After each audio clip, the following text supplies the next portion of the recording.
Hello everyone, welcome back to our channel. आज मैं आपके साथ डिस्कस करूंगी ट्रांजिशन एलिमेंट्स के बारे में। ये आपको पता ही है कि वन शॉट रहने वाला है। तो इसमें जो भी फर्स्ट ट्रांजिशन सीरीज़ है हमारी ट्रांजिशन एलिमेंट्स की, यानी chemistry of elements of first transition series को हम डिटेल में स्टडी करने वाले हैं। तो आपको यहाँ पर एक एक चीज़ बहुत डिटेल में मैं क्लियर कराऊंगी। तो चलिए स्टार्ट करते हैं। तो सबसे पहले मैं आपको बता देती हूँ कि ट्रांजिशन एलिमेंट्स जो होते हैं भाई, इन्हीं को क्या बोलते हैं, डी ब्लॉक एलिमेंट्स बोलते हैं। यानी ये जो ट्रांजिशन एलिमेंट्स हैं इनको हम एक और नाम से जानते हैं, डी ब्लॉक एलिमेंट्स के नाम से।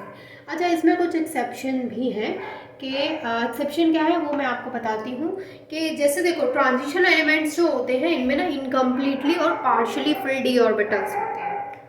यानी कि जो ट्रांजिशन एलिमेंट्स की मैं यहाँ पे बात कर रही हूँ, इनके जो डी ऑर्बिटल्स होते हैं, जब हम इनका इलेक्ट्रॉनिक कॉन्फ़िगरेशन करते हैं तो जो डी ऑर्बिटल्स इनके आते हैं वो क्या होते हैं, इनकम्प्लीटली फिल्ड होते हैं और पार्शियली फिल्ड होते हैं।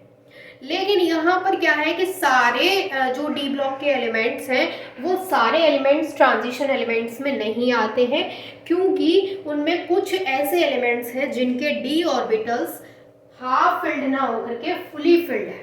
तो उस वजह से वो क्या होते हैं, ट्रांजिशन एलिमेंट्स में नहीं आते हैं। तो सबसे पहले मैं आपको क्लियर कराती हूँ कुछ छोटे छोटे पॉइंट्स। जैसे मैंने बोला कि ट्रांजिशन एलिमेंट्स को ही हम डी ब्लॉक एलिमेंट्स के नाम से जानते हैं। सेकंड, मैंने आपको क्या बोला कि ट्रांजिशन एलिमेंट्स जो होते हैं भाई, ये जो ट्रांजिशन एलिमेंट्स होते हैं ये क्या करते हैं, इनकम्प्लीटली और पार्शियली फिल्ड डी ऑर्बिटल्स को कंटेन करते हैं। पार्शियली फिल्ड डी ऑर्बिटल्स होते हैं किसके पास में भाई, ट्रांजिशन एलिमेंट्स के पास में। तो लेकिन मैंने आपको, अगर आप अपना पीरियोडिक टेबल उठा के देखेंगे तो आपको वहाँ पे डी ब्लॉक एलिमेंट्स देखने को मिलेंगे। तो डी ब्लॉक एलिमेंट्स को ही ट्रांजिशन एलिमेंट्स बोलते हैं। लेकिन यहाँ पर एक्सेप्शन क्या है कि जिंक है, कैडमियम है एंड मरकरी है। ये तीनों जो है, ये तीनों ट्रांजिशन एलिमेंट्स नहीं होते हैं। क्या है भाई, ये तीनों नहीं होते हैं ट्रांजिशन एलिमेंट्स। ये तीनों ट्रांजिशन एलिमेंट्स क्यों नहीं होते हैं, बिकॉज इनके पास क्या होते हैं, कंप्लीटली फिल्ड डी ऑर्बिटल्स होते हैं। क्योंकि इनके पास क्या है, कंप्लीटली फिल्ड डी ऑर्बिटल है।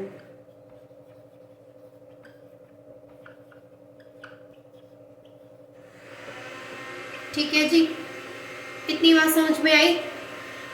इनके पास में जिंक, कैडमियम और मरकरी के पास में क्या है कि हाफ फिल्ड या फिर इनकम्प्लीटली फिल्ड डी ऑर्बिटल नहीं है, जिसकी वजह से ये तीनों जो होते हैं वो ट्रांजिशन एलिमेंट की कैटेगरी में नहीं आते हैं।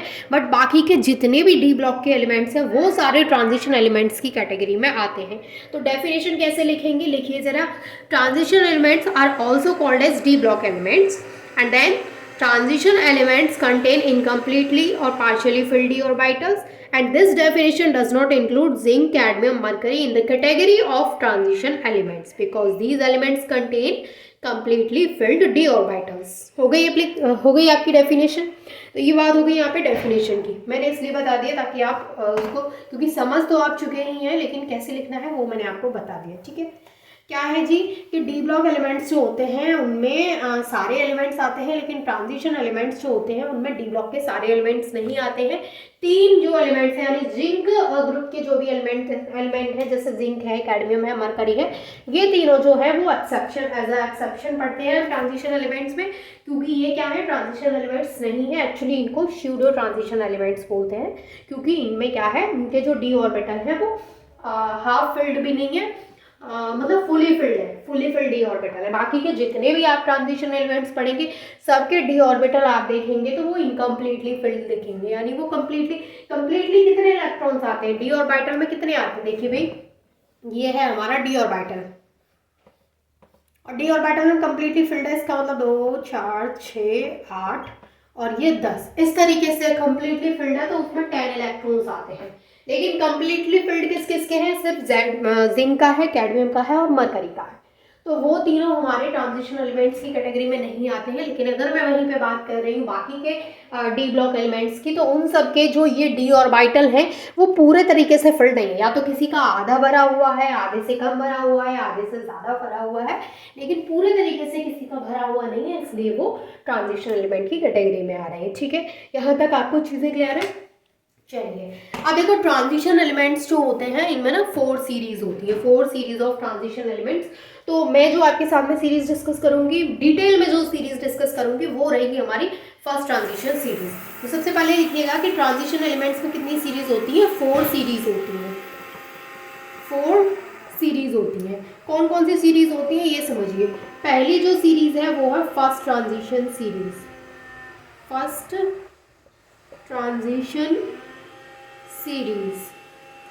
फर्स्ट ट्रांजिशन सीरीज को ही हम एक और नाम से जानते हैं, क्या है भाई वो, 3D सीरीज, 3D सीरीज। दूसरी जो सीरीज है वो है second transition series, second transition series मैंने शॉर्ट में लिख दिया है, जिसको हम 4D सीरीज भी बोलते हैं।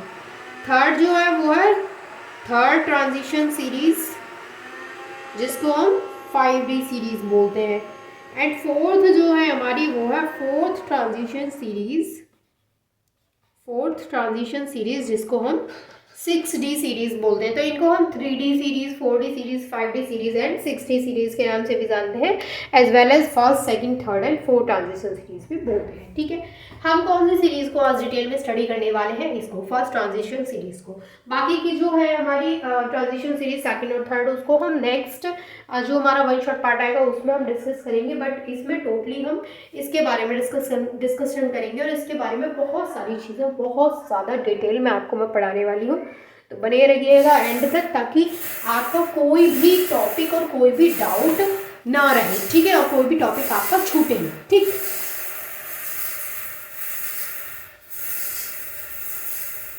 चलिए अब यहाँ पर सबसे पहले मैं आपको बताती हूँ, देखो पीरियोडिक टेबल अगर आपके पास है तो खोलिएगा, वरना मैं दिखाती हूँ अपनी, एक सेकेंड। अब देखो ये है मेरे पास यहाँ पे पीरियोडिक टेबल। यहाँ पर कुछ चीज़ें मैं आपको अभी इसलिए दिखा रही हूँ क्योंकि मुझे थोड़ा सा आपको बताना है। देखो यहाँ पर जो बीच में है हमारे एलिमेंट्स, ये एलिमेंट्स होते हैं हमारे डी ब्लॉक एलिमेंट्स, ठीक है। हो सकता है आपको क्लियरली यहाँ पर विजिबल नहीं है, लेकिन अगर आप इस तरीके से देखेंगे तो यहाँ पे ग्रुप है 1 2 3 4 5 6 7 8 9 10 11 12, और यहाँ पर ये 18 तक ग्रुप पड़े हुए हैं, ठीक है। और अगर आप ऐसे देखेंगे तो 1 2 3 4 5 6 7 यहाँ पे पीरियड दे रखे हैं, और ये जो है हमारे ग्रुप है। तो देखो ग्रुप 10, अपनी पीरियोडिक टेबल निकालो, अगर इसमें विजिबल नहीं है तो ग्रुप 10 में आपको मेटल दिख रही है, निकिल है, पैलेडियम है, प्लेटिनम है।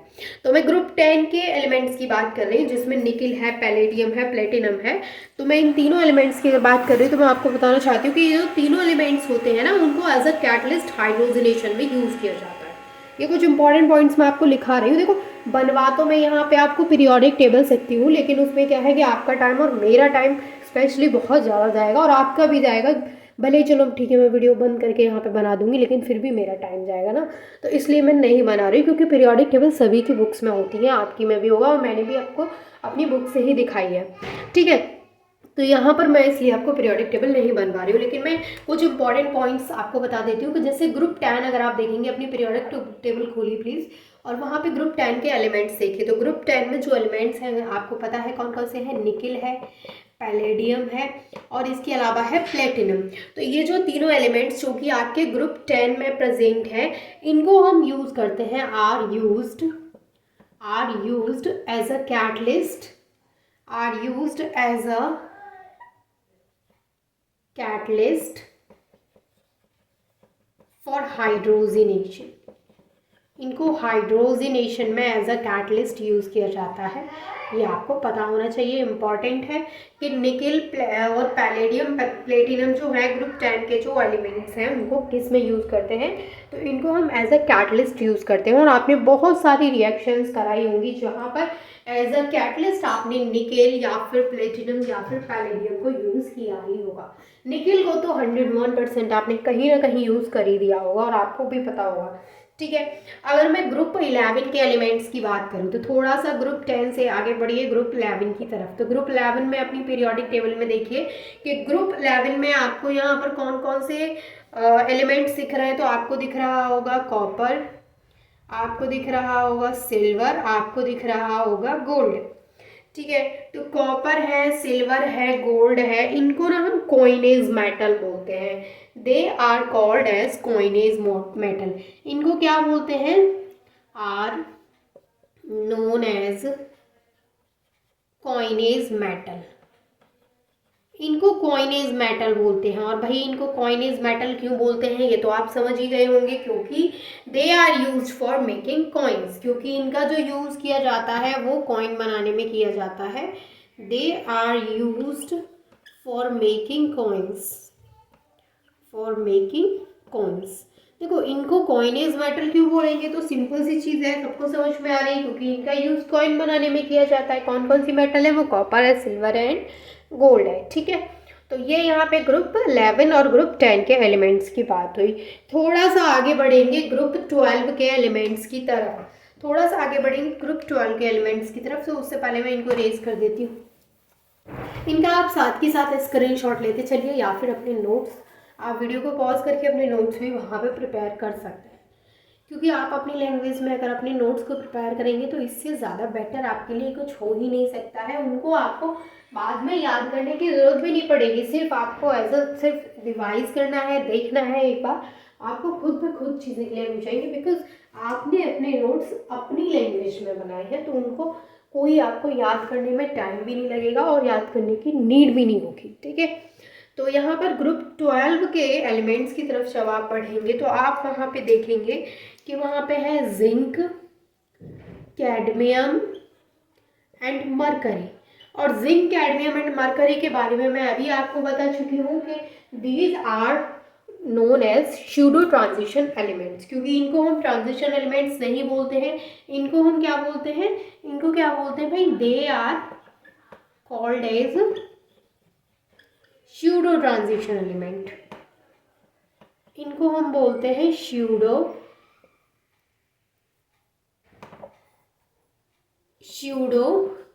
Transition elements. इनको क्या बोलते हैं हम, स्यूडो ट्रांजिशन एलिमेंट्स बोलते हैं। और आपको पता है क्यों बोलते हैं, क्योंकि ये जो है इनके पास कंप्लीटली फिल्ड डी ऑर्बिटल है, बिकॉज दे हैव completely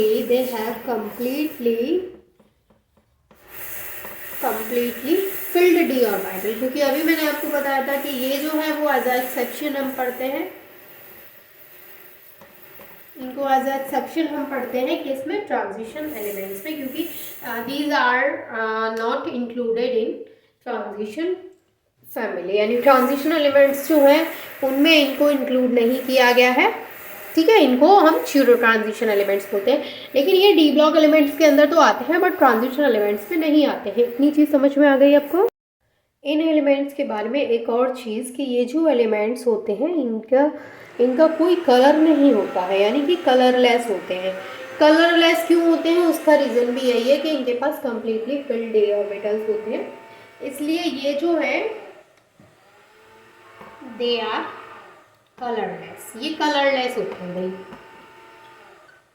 अच्छा, एक और चीज़ आपको बताऊंगी मैं कि अगर हम इनको देखें, इनकी अगर न्यूट्रल स्टेट देखें या फिर इनकी स्टेबल एक्साइटेड स्टेट देखें, तो वो भी फुली फिल्ड होती है, इसलिए ये कलरलेस होते हैं।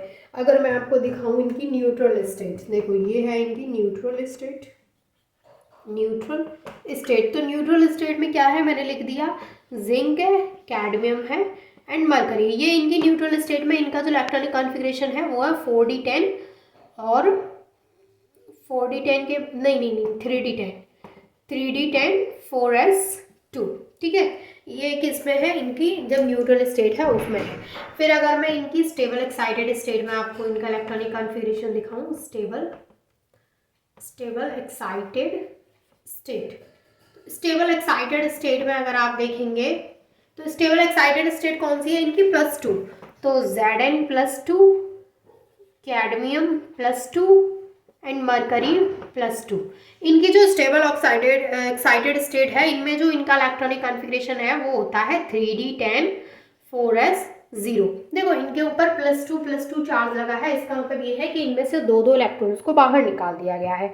अब इनमें से ये थी इनकी न्यूट्रल स्टेट, जिसमें कि इनका जो इलेक्ट्रॉनिक कॉन्फ़िगरेशन था वो था 3d10 4s2। अब इनको हमने क्या किया, स्टेबल एक्साइटेड स्टेट में ले आए। स्टेबल एक्साइटेड स्टेट में लेके आए तो हमने 2 इलेक्ट्रॉन बाहर निकाल दिए, तो 2 इलेक्ट्रॉन जो बाहर निकाले वो इस 4s से निकले हैं। 3D का तो कुछ भी नहीं निकला, उसके तो उसमें तो 10 पे 10 है, 4S के 0 हो गए हैं। तो अभी भी 3D जो है वो तो फुली फिल्ड रह गया है।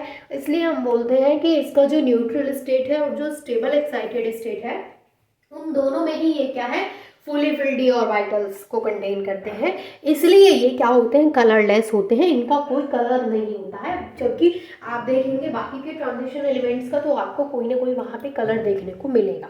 ठीक है, अभी मैं आपको इनका इलेक्ट्रॉनिक कन्फिगरेशन भी बताऊंगी, तो उसके लिए टेंशन न लें। अब इसके बाद यहाँ पर कुछ चीज़ें और क्लियर करा देती हूँ मैं आपको। इतनी चीज़ आपको समझ में आई, बहुत बेसिक सी बातें थी ट्रांजिशन एलिमेंट्स के बारे में।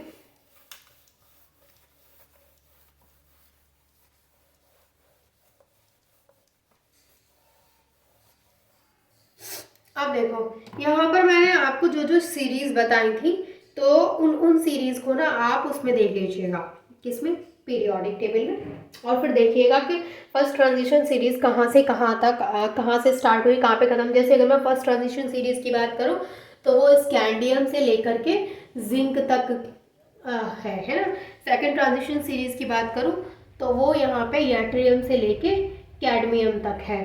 ठीक है, वैसे ही अगर आप थर्ड ट्रांजिशन सीरीज की बात करेंगे, फोर्थ की बात करेंगे, तो वो आप क्या है उसमें देखेंगे कि कितने कितने। अच्छा, फोर्थ ट्रांजिशन सीरीज की एक और बात बताती हूँ मैं आपको कि बाकी सारी जो ट्रांजिशन सीरीज है, जैसे फर्स्ट ट्रांजिशन सीरीज है, सेकंड है और थर्ड है, इन सभी में ना 10 एलिमेंट्स है। लेकिन अगर आप फोर्थ ट्रांजिशन सीरीज देखेंगे तो उसमें वो इनकम्प्लीट है, उसमें 7 एलिमेंट्स हैं, उसमें 7 एलिमेंट्स हैं और सारे एक्टिनाइड सीरीज को छोड़ने के बाद उसमें 7 एलिमेंट्स हैं। ठीक है, तो ये चीज़ आप पढ़ लीजिएगा, थोड़ी बेसिक चीज़ें हैं तो मैं यहाँ पे नहीं लिख पा रही हूँ कि इतने से इतने तक, ये आप पढ़ लीजिएगा खुद से। ठीक है, अब देखो ये जो एलिमेंट्स हैं मैं आपको इनकी लोकेशन थोड़ी सी बता दी, तो आपको पता है कि ये पीरियोडिक टेबल में बिल्कुल बीच में है डी ब्लॉक एलिमेंट्स। तो आप यहाँ पे इनकी अगर लोकेशन बताएंगे तो क्या बताएंगे, these are these elements are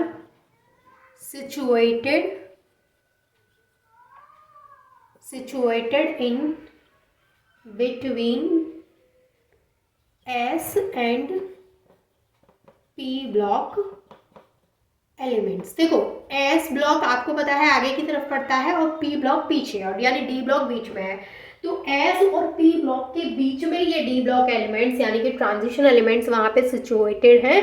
तो इनकी जो प्रॉपर्टीज है ना, इनकी जो प्रॉपर्टीज हैं वो भी क्या है, एस एंड पी के इंटरमीडिएट ही है ना, क्योंकि ये बीच में एस एंड पी ब्लॉक के बीच में पड़ते हैं, बीच में आते हैं ये। तो इनकी जो प्रॉपर्टीज है, their properties are also intermediate in between these two classes of elements S and P. तो क्या लिखेंगे, and therefore their properties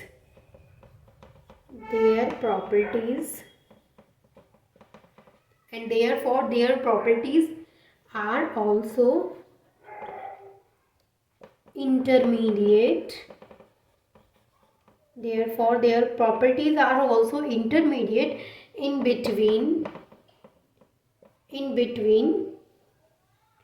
these two classes of elements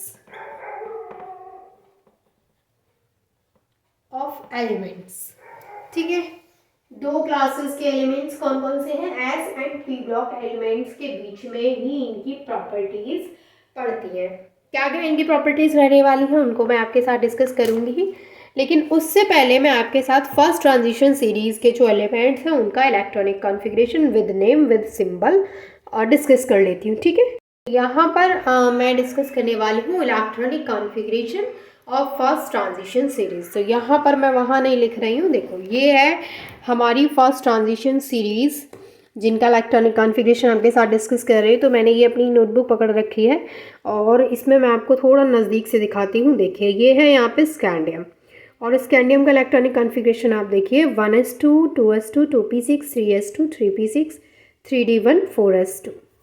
titanium का अगर आप देखेंगे तो 1s2 2s2 2p6 3s2 3p6 3d2 4s2।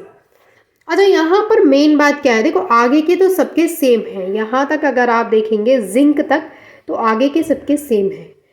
यहाँ पर डिफरेंस कहाँ पर है, पीछे के दो अगर आप देखेंगे 3d और 4s, यहाँ पे आपको थोड़ा अलग देखने को मिलेगा। ठीक है, देखो मैं आपको पीछे वाले ना सबके बता देती हूँ करके, जिससे आपको क्लियर हो जाएगा। मैंने यहाँ नोटबुक आपको दिखाई है, आप इसका चाहें तो स्क्रीनशॉट ले सकते हैं। देखिए आप स्क्रीनशॉट ले लीजिए या फिर खुद से लिख लीजिए, इससे आपको क्या होगा कि आपको इजीली इसको कर सकते हैं। अच्छा पीछे का मैं सबका आपको करा देती हूँ। देखो स्कैंडियम की अगर मैं यहाँ पे बात करूँ तो स्कैंडियम मैंने फुल नेम नहीं लिखा है, ठीक है, शॉर्ट में बता रही हूँ। स्कैंडियम का अगर आप पीछे का इलेक्ट्रॉनिक कॉन्फ़िगरेशन, क्योंकि मेनली ना जब ज़्यादा एलिमेंट्स हम पढ़ते हैं तो हमें ना पीछे के जो उनके इलेक्ट्रॉनिक कॉन्फ़िगरेशन होते हैं वही याद करने होते हैं। जब ज़्यादा एलिमेंट्स नहीं, जब हम ज़्यादा एटॉमिक नंबर वाले एलिमेंट्स को पढ़ते हैं तो फिर हम शुरुआत से नहीं करते हैं कुछ काम करने के लिए, जो नोबल गैसेज हैं उनको भी यूज़ करते हैं। बट वो सब चीज़ें छोड़िए, क्योंकि आपके लिए बहुत ज़्यादा डिफिकल्ट हो जाएंगी चीज़ें जब मैं इतना सारा बोल दूँगी। तो सिंपली आइए, आपके स्कैंडियम का पीछे का आपको पता होना चाहिए, आगे का सेम तरीका है जैसे करते हैं वैसे। पीछे का इसका जो इलेक्ट्रॉनिक कॉन्फ़िगरेशन होता है उसमें आता है 3D1 4s2। अगर हम स्कैंडियम के बाद दूसरे एलिमेंट टाइटेनियम की बात करें तो इसमें आता है 3D2 4s2। अगर हम टाइटेनियम के बाद तीसरा वेनेडियम की बात करें तो इसमें आता है 3D3 4s2। वेनेडियम के बाद आता है क्रोमियम, क्रोमियम में आता है 3D4 4s2। यही समझ रहे हैं ना आप? गलत, ये हो गया यहाँ पे गलत, क्योंकि क्रोमियम जो है उसमें 3D4 कभी नहीं आता है और ना ही 4s2 आता है। क्यों? क्योंकि देखो जब भी ये, इसका रीज़न मैं आपको लिखवा दूंगी अभी ये इलेक्ट्रॉनिक कॉन्फ़िगरेशन करने के बाद में, क्योंकि यहाँ पे इतनी स्पेस नहीं है, क्योंकि अभी मुझे और इलेक्ट्रॉनिक कॉन्फ़िगरेशन कराना है तो मैं आपको लिखा दूंगी, डोंट वरी। लेकिन अब पहले समझ लो मैं क्या कहना चाह रही हूँ कि जो भी हमारा यहाँ पर 4 आ रहा है या फिर यहाँ पे 9 आ रहा है और यहाँ पे S वाले में 2 आ रहा है, तो उस केस में क्या होता है कि जो ये वाला D वाला ऑर्बिटल है ये क्या कहता है S वाले से कि अगर तुम एक इलेक्ट्रॉन हमें दे दोगे तो हम या तो हाफ फिल्ड हो जाएंगे या फुली फिल्ड हो जाएंगे। यानी अगर इसमें 4 है तो इसमें मैक्सिमम इलेक्ट्रॉन कितने आते हैं 10। तो अगर ये बराबर वाले से ले लेगा तो इसके पास हो जाएंगे 5 इलेक्ट्रॉन, यानी कि ये हाफ फिल्ड हो गया।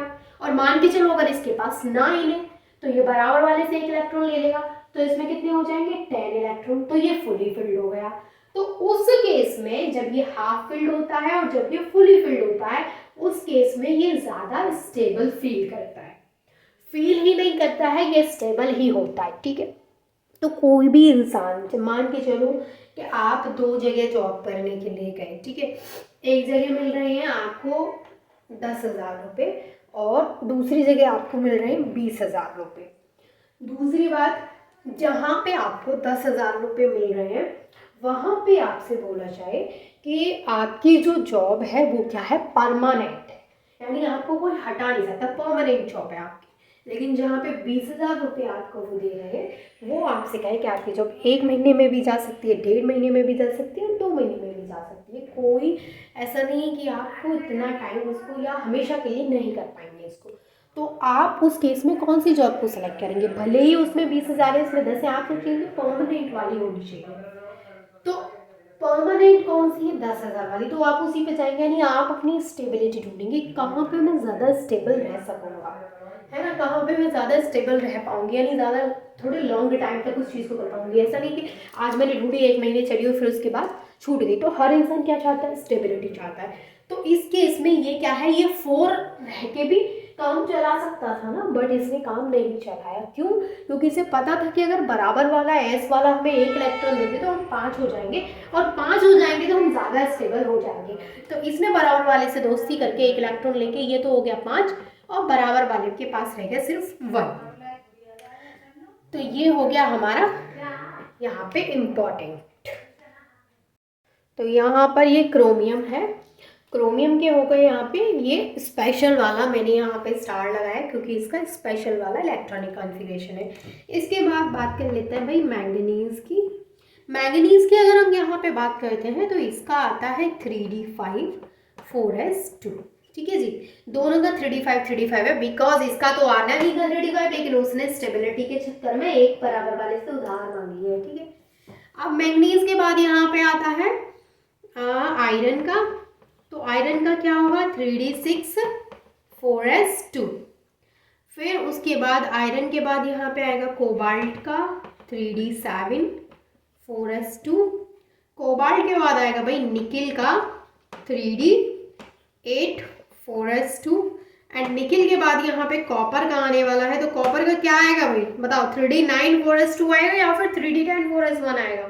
तो जो भी समझदार हैं वो समझ चुके हैं कि यहाँ पे 3d10 आने वाला है, 3d9 नहीं आएगा। और यहाँ पे 4s1 आने वाला है, 4s2 नहीं आएगा। ठीक है, तो सारे जो भी समझदार लोग हैं वो समझ चुके हैं। अब इसके बाद बात कर लेते हैं जिंक की। तो जिंक में तो आपको पता ही है 3d10 4s2 आएगा। ठीक है जी, इतनी चीज़ क्लियर है। ये हो गया हमारा फर्स्ट ट्रांजिशन सीरीज के सारे एलिमेंट्स का इलेक्ट्रॉनिक कॉन्फ़िगरेशन। अच्छा, इसका रीज़न जो स्पेशल वाला हमारा इलेक्ट्रॉनिक कॉन्फ़िगरेशन है वो ये वाला है, किसका, कॉपर का एंड क्रोमियम का। अच्छा, क्वेश्चन एक इस तरीके से भी पूछा जाता है कि बताइए कॉपर एंड क्रोमियम अलग तरीके का इलेक्ट्रॉनिक कॉन्फ़िगरेशन शो करते हैं, तो ऐसा क्यों? तो ऐसा क्यों है उसका रीज़न मैं अब आपको लिखाने वाली हूँ, जरा लिखिए। मैं लिख नहीं रही हूँ, मैं बोल रही हूँ, आप लिखिए। The change in the electronic configuration in the case of chromium and copper is due to the stability. Half-filled and fully filled orbitals are more stable than other orbitals. मैं दोबारा से रिपीट कर रही हूँ जिससे आप अच्छे से लिख पाए। The change in the electronic configuration in the case of chromium and copper is due to the stability. Half-filled and fully filled orbitals are more stable than other orbitals. ठीक है, ये रीज़न आपने लिख लिया कि रीज़न अगर आपसे पूछा जाए कि ऐसा क्यों है, ये दोनों स्पेशल तरीके का इलेक्ट्रॉनिक कॉन्फ़िगरेशन क्यों शो कर रहे हैं, तो उसका रीज़न मैंने आपको बता दिया, वो लिख दीजिएगा, फुल मार्क्स आपको मिलेंगे। आप देखो एक और चीज़ कि इन दोनों का ना इलेक्ट्रॉनिक कॉन्फ़िगरेशन कराने को भी आपको पूछा जा सकता है, क्यों भाई, इनका स्पेशल तरीके का है ना। तो बहुत सारे लोगों को ना पता नहीं होता, वो क्या करते हैं कि अच्छा इलेक्ट्रॉनिक कॉन्फ़िगरेशन ही तो मैं आप ही तो हम कर लेंगे, लेकिन कर तो लेंगे, लेकिन अगर इतना ही सिंपल होता तो फिर इनको ऐसे मैं लिख के क्यों बता रही होती, फिर तो मैं आपको बोल देती कि इलेक्ट्रॉनिक कॉन्फ़िगरेशन आपको आता ही है, आप कर ही लीजिएगा। लेकिन इसमें क्या है कि यहाँ तक हमने यहाँ देख लिया कि ठीक है भाई सेम है, 3d1 फिर 3d2 3d3, हमने आगे का नहीं देखा, तो हमारी जो इम्पोर्टेंट चीज़ थी वो छूट चुकी। तो इसलिए क्या होता है कि कभी कभी इंपॉर्टेंट चीज़ें छूट जाती हैं स्किप करने के चक्कर में। तो इलेक्ट्रॉनिक कॉन्फ़िगरेशन जो है इसका वो स्पेशल तरीके का है, क्रोमियम एंड कॉपर का, उसको याद रखिएगा, इम्पॉर्टेंट है। ठीक है, अब मैं यहाँ पे बात करूँगी आपके साथ कि जो डी ब्लॉक एलिमेंट्स हैं उनकी कैरेक्टरिस्टिक प्रॉपर्टीज़ क्या क्या हैं। तो सबसे पहले मैं यहाँ पे physical state and metallic character के बारे में बात करती हूँ। Physical state and metallic character, ये है हमारी फर्स्ट प्रॉपर्टी। तो देखो अगर मैं फिजिकल स्टेट की बात करूँ या फिर मेटालिक कैरेक्टर की बात करूँ, तो आपको पता है कि जितने भी हमारे डी ब्लॉक का एलिमेंट, जितनी भी हमारी जो D block group D block के जितने भी एलिमेंट्स हैं वो सारे क्या है, मेटल है ना। तो यहाँ पर ये सारे मेटल हैं और मेटल कैसी होती हैं, लस्ट्रस होती हैं। तो यहाँ पर जो डी ब्लॉक एलिमेंट के मेटालिक कैरेक्टर की बात की जाए तो ये सभी क्या होती हैं, बहुत ज़्यादा लस्टर होती हैं एंड सभी क्या होती हैं, सभी मेटल होती हैं। ठीक है, तो इसमें फिजिकल स्टेट और मेटालिक कैरेक्टर का फर्स्ट पॉइंट हम क्या डालेंगे कि ये सभी जो होती हैं all D block elements are metal, यानी ऑल एलिमेंट्स जो हैं डी ब्लॉक के, देखिए डी ब्लॉक के एलिमेंट्स की बात कर रही हूँ मैं, आप घूम मत जाएगा क्योंकि हम डी ब्लॉक पढ़ रहे हैं तो हम डी ब्लॉक के एलिमेंट्स की बात कर रहे हैं। तो ऑल एलिमेंट्स जो हैं डी ब्लॉक के वो कैसे हैं, मेटल हैं। और आपको पता है मेटल कैसी होती है, मेटल लस्ट्रस होती है, यानी मेटल के ऊपर क्या होती है, एक शाइन होती है। तो फिर आगे लिखेंगे एंड हैव लस्टर, क्योंकि मेटल तो शाइन करती है, तो ये भी क्या होते हैं, ये भी लस्ट्रस होते हैं, यानी कि शाइन करते हैं। ठीक है, इसका मतलब हो गया यहाँ पे शाइनिंग, इनका जो सरफेस होता है वो शाइनिंग सरफेस होता है। ठीक है, सेकंड पॉइंट की अगर मैं बात करूँ तो एक्सेप्ट मरकरी, सभी डी ब्लॉक एलिमेंट्स की बात कर रही हूँ, देखो मैं यहाँ पे, तो सिर्फ मरकरी को छोड़ के बाकी सभी जो डी ब्लॉक एलिमेंट्स हैं वो सॉलिड और हार्ड होते हैं, एक्सेप्ट मरकरी, यानी एक्सेप्शन है यहाँ पे एक, एक्सेप्ट मरकरी। मरकरी जो है, मरकरी जो है वो हार्ड नहीं होता है और ना ही वो सॉलिड की फॉर्म में होता है। तो मरकरी किस फॉर्म में होता है? लिक्विड की फॉर्म में। तो except mercury all D block elements, all D block elements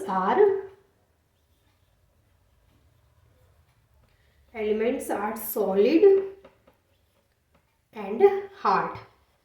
यानी कि मरकरी को छोड़ के सारे डी ब्लॉक के एलिमेंट सॉलिड स्टेट में होते हैं।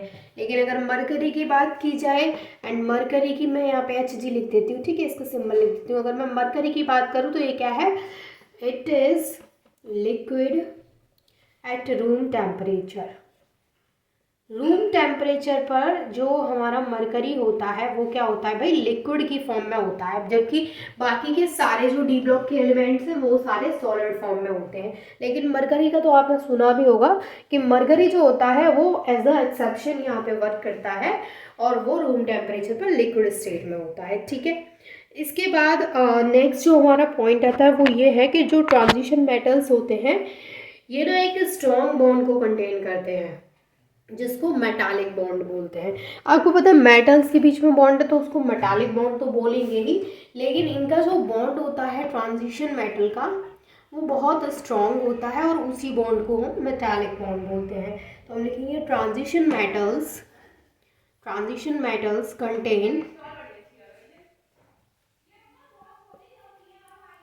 Contain a strong bond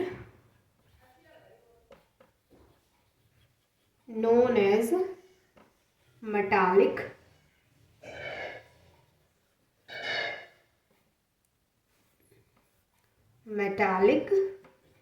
bond, ठीक है। ट्रांजिशन मेटल कौन सा बॉन्ड कंटेन करते हैं? एक बहुत स्ट्रॉन्ग बॉन्ड होता है उनके बीच में जो ट्रांजिशन मेटल्स होती हैं और उस बॉन्ड को बोलते हैं मेटालिक बॉन्ड। अब देखो, because of metallic bond they are good conductor of electricity. अब इनके बीच में कौन सा है? मेटालिक बॉन्ड है।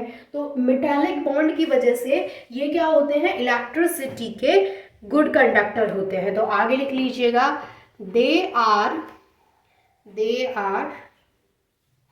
good conductor of electricity। और आपको पता है ना कि सारे एलिमेंट्स में इलेक्ट्रिसिटी का गुड कंडक्टर कौन सा मेटल है, कौन सा यहाँ पे एलिमेंट है? तो वो आप मुझे बताइए। वो भी किसमें है? ट्रांजिशन एलिमेंट में ही आता है। नाम मैं आपको नहीं बता रही हूँ, तो नाम मैं आपसे पूछना चाहती हूँ कि सारे जितने भी एलिमेंट्स जो ट्रांजिशन एलिमेंट्स में आ रहे हैं उनमें जो सबसे बेस्ट कंडक्टर जो नंबर 1 पे चलता है कि ये भाई इलेक्ट्रिसिटी का बेस्ट कंडक्टर है, वो कौन सा है? और हाँ, कॉपर मत बताइएगा क्योंकि कॉपर नहीं है। ये कॉपर है, बहुत अच्छा है, लेकिन नंबर 1 पे कॉपर नहीं आता है। कॉपर के अलावा भी कोई और है जो कि नंबर 1 पे आता है, लेकिन ज़्यादा यूज़ क्यों नहीं किया जाता है उसको? उसका रीज़न ये है कि वो बहुत एक्सपेंसिव है, ठीक है, उसको हर इंसान अफोर्ड नहीं कर सकता है, इसलिए उन वायर्स को कम यूज़ किया जाता है। लेकिन सबसे ज़्यादा गुड कंडक्टर वही होते हैं, सबसे ज़्यादा बेस्ट अगर बोला जाए तो वही होते हैं। बाकी कॉपर भी बहुत अच्छा गुड कंडक्टर है, लेकिन मैं बात कर रही हूँ यहाँ पे जो नंबर 1 पे आता है, क्योंकि आपको पता होना चाहिए। क्योंकि कॉपर तो ठीक है, कॉपर को सब यूज़ भी करते हैं कॉपर वायर्स, लेकिन जिसकी मैं बात कर रही हूँ वो अलग है। उसको आप प्लीज़ कमेंट करके ज़रूर बताइएगा, और नहीं पता है तो मुझसे पूछ लीजिएगा, मैं आपको पक्का बता दूंगी कि वो कौन सा है। लेकिन अभी नहीं बताऊंगी क्योंकि आपको भी तो कुछ चीज़ें खुद से सोचनी चाहिए ना कि कॉपर नहीं है तो कौन सा है भाई, है ना। चलिए, तो ये यहाँ पे बात हो गई है इसकी physical state and metallic character की। इसके बाद जो इसकी सेकंड हमें कैरेक्टरिस्टिक प्रॉपर्टी पढ़नी है उसकी तरफ पढ़ते हैं। देखो, सेकंड जो यहाँ पे प्रॉपर्टी हमको पढ़नी है भाई वो है एटॉमिक एंड आयोनिक रेडियाई, या रेडी, जो भी आप बोले, एटॉमिक एंड आयोनिक रेडी।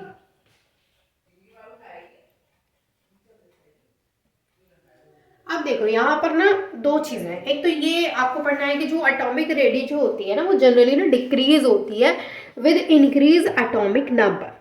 यानी जैसे जैसे एलिमेंट्स के एटॉमिक नंबर बढ़ते हैं वैसे वैसे जो एटॉमिक रेडी है वो डिक्रीज होती है डी ब्लॉक एलिमेंट्स की। क्या होता है भाई कि जैसे एटॉमिक नंबर है, एटॉमिक नंबर ये बढ़ा तो जो एटॉमिक रेडियाई है, एटॉमिक रेडियाई है वो क्या है, वो डिक्रीज होती है। यानी एटॉमिक नंबर बढ़ जाएगा तो एटॉमिक रेडियाई घट जाएगी।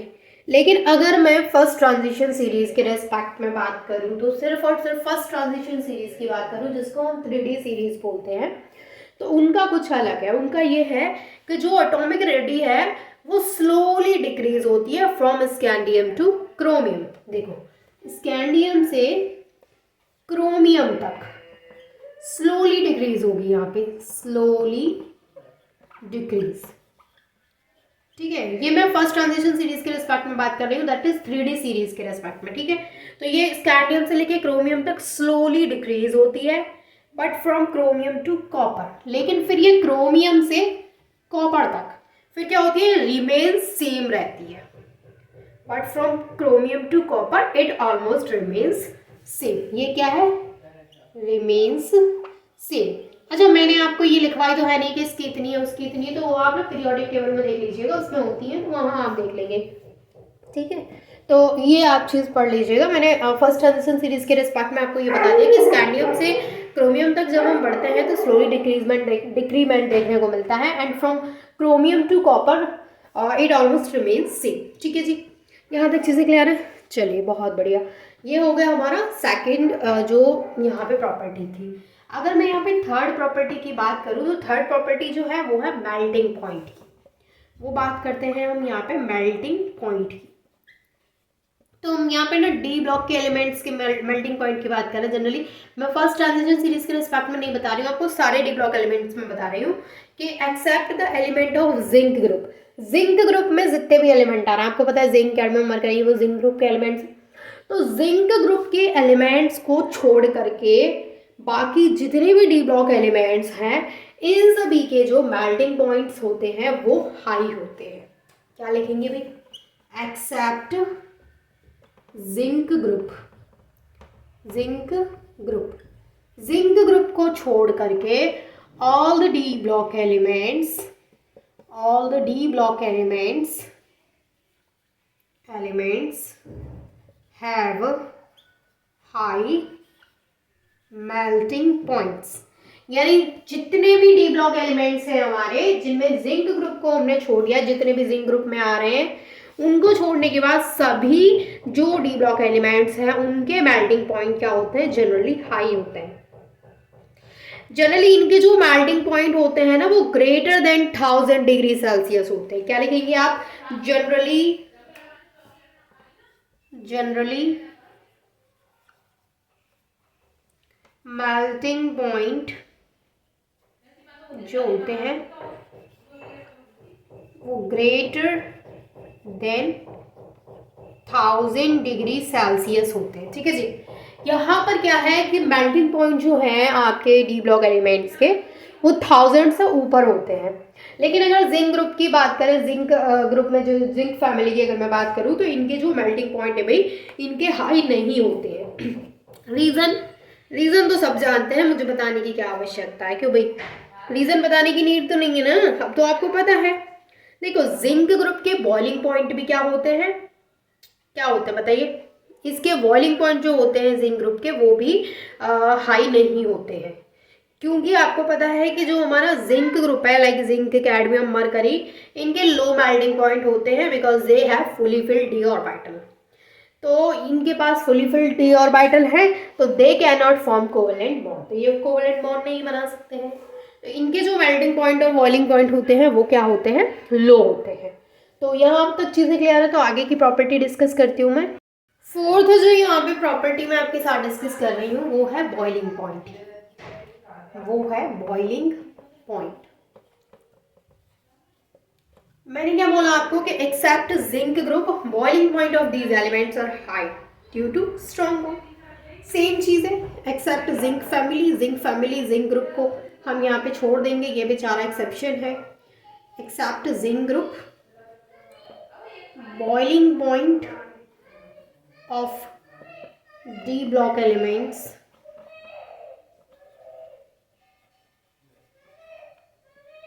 are high। यहाँ पर हम डी ब्लॉक एलिमेंट्स की बात कर रहे हैं जिंक ग्रुप को छोड़ने के बाद, तो सभी के बॉइलिंग पॉइंट और मेल्टिंग पॉइंट क्या होते हैं भाई, हाई होते हैं। ठीक है, अगर मैं यहाँ पे एटॉमिक वॉल्यूम एंड डेंसिटी की बात करूँ तो as the atomic number increases atomic density is also increases. Fifth जो इनकी प्रॉपर्टी है उसमें हम किसकी बात करने जा रहे हैं कि एटॉमिक वॉल्यूम और density. Atomic volume and density की हम यहाँ पे बात कर रहे हैं। तो एटॉमिक वॉल्यूम एंड डेंसिटी की जब हम यहाँ पे बात कर रहे हैं तो आपको पता है कि यहाँ पर जो एटॉमिक नंबर है, जब हमारा एटॉमिक नंबर क्या होता है, इंक्रीज होता है, जैसे एटॉमिक नंबर हमारा यहाँ पे इंक्रीज हुआ तो जो एटॉमिक डेंसिटी है वो भी क्या होगी, इंक्रीज होगी। जो एटॉमिक डेंसिटी है वो भी इंक्रीज होगी, यानी एटॉमिक नंबर बढ़ने से एटॉमिक डेंसिटी भी इंक्रीज होती है। तो एटॉमिक डेंसिटी आपको क्लियर हो गई। जबकि अगर मैं एटॉमिक वॉल्यूम की बात करूं तो वो डिक्रीज होता है, यानी जैसे एटॉमिक नंबर बढ़ा एटॉमिक डेंसिटी बढ़ी, लेकिन एटॉमिक नंबर बढ़ा तो एटॉमिक वॉल्यूम जो होता है भाई वो बढ़ता नहीं है, वो घट जाता है। एटॉमिक वॉल्यूम जो होता है वो घट जाता है। दोनों पॉइंट्स अच्छे से क्लियर करिएगा। Atomic number increases as atomic density increases while atomic volume decreases। Atomic number बढ़ने के साथ एटॉमिक डेंसिटी बढ़ जाती है, लेकिन एटॉमिक नंबर बढ़ने के साथ एटॉमिक वॉल्यूम नहीं बढ़ता है। Is it clear to all of you? Very good. यहाँ तक चीज़ें क्लियर हैं तो आगे की चीज़ें पढ़ लेते हैं। फटाफट से इनका स्क्रीनशॉट ले लीजिए। सिक्स्थ जो यहाँ पर प्रॉपर्टी की हम बात कर रहे हैं वो है ionisation energy. Ionisation energy, ionisation energy क्या होती है भाई? आयोनाइजेशन एनर्जी क्या होती है, लेफ्ट से राइट की तरफ जाने पे इंक्रीज होती है। From left to right, from left to right. Ionisation energy मैंने शॉर्ट में लिख दिया है इंक्रीजेस। भाई ऊपर की तरफ एरो इसका मतलब इंक्रीज हो रही है, नीचे की तरफ एरो इसका मतलब डिक्रीज हो रही है। यहाँ तो आप समझदार हैं और आप बहुत समझदार हैं, मुझे पता है आप बहुत ज़्यादा समझदार हैं, चीज़ों को यूँ ही समझ जाते हैं। तो यहाँ पर क्या है कि लेफ्ट से राइट की तरफ जब जाते हैं तो आयोनाइजेशन एनर्जी जो है वो इंक्रीज हो जाती है। अच्छा, जिंक, कैडमियम एंड मरकरी की अगर मैं बात करूँ तो they have very high ionisation energy due to their fully filled electronic configuration. यानी कि यहाँ पर केस थोड़ा उल्टा पड़ गया। क्या भाई, अब तक तो हम हर जगह कह रहे थे जिंक फैमिली को छोड़ दो, जिंक फैमिली को छोड़ दो। अभी जिंक फैमिली का यहाँ पे देखो कितना वो है कि जिंक फैमिली की जो आयोनाइजेशन एनर्जी है ना वो हाई है, क्योंकि हर जगह जिंक फैमिली बेचारा अपना इलेक्ट्रॉनिक कॉन्फ़िगरेशन की वजह से वो हाईलाइट हो ही जाता है। तो यहाँ पर हाईलाइट क्यों नहीं होगा? तो यहाँ पर भी जिंक, कैडमियम एंड मरकरी की बात हुई है, जिंक, कैडमियम एंड मरकरी की बात हुई है। तो इनकी जो आयोनाइजेशन एनर्जी होती है भाई, आयोनाइजेशन एनर्जी ये क्या होती है, ये वेरी हाई होती है, वेरी हाई।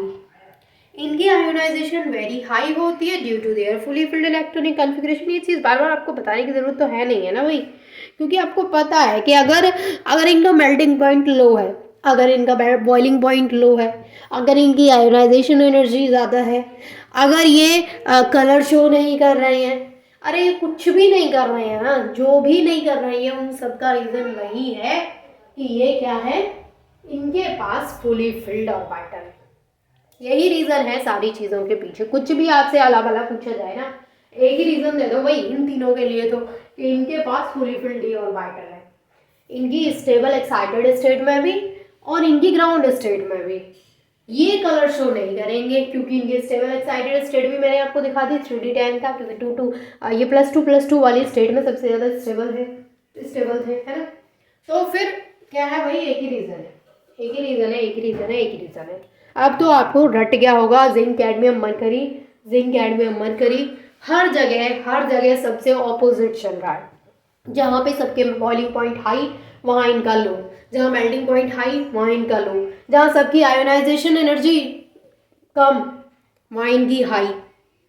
ठीक है, वो सब यही है कि इसी का ये रीज़न यही है, एक ही है। ठीक है, लेकिन आयोनाइजेशन एनर्जी में एक पॉइंट याद रखिएगा, लेफ्ट से राइट जाने में आयोनाइजेशन एनर्जी बढ़ती है, लेकिन जिंक कैडमियम मरकरी की जो आयोनाइजेशन एनर्जी है वो बहुत ज़्यादा हाई होती है। ठीक है, यहाँ तक पॉइंट क्लियर है। इसके बाद अगर मैं ऑक्सीडेशन स्टेट की बात करूँ तो देखो ऑक्सीडेशन स्टेट जो है, oxidation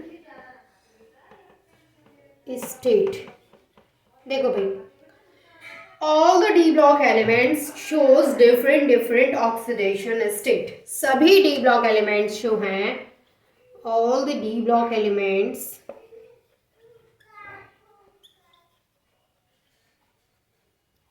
shows different oxidation state।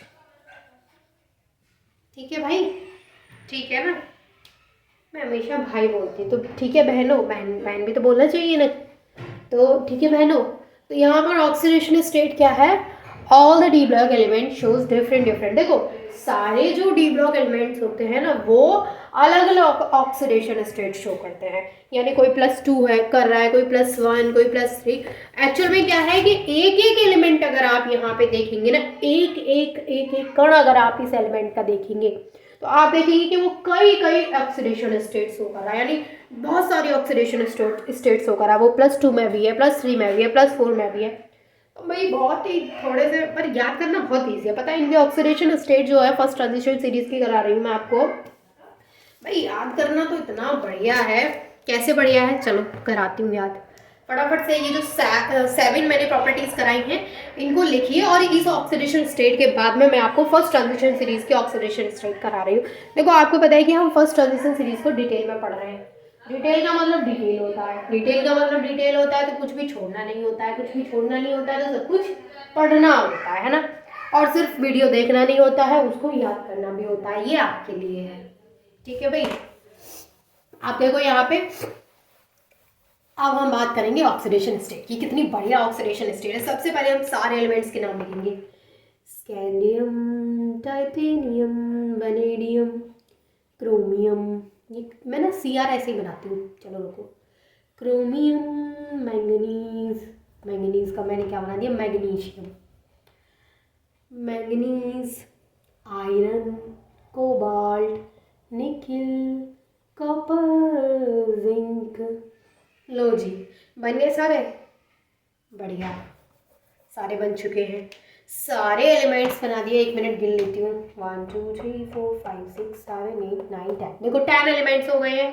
अब सबके ऑक्सीडेशन स्टेट याद करना कितना ईजी है, देखो अब हम इसकी ऑक्सीडेशन स्टेट याद करेंगे बहुत ही इजी तरीके से, बहुत ही बढ़िया तरीके से।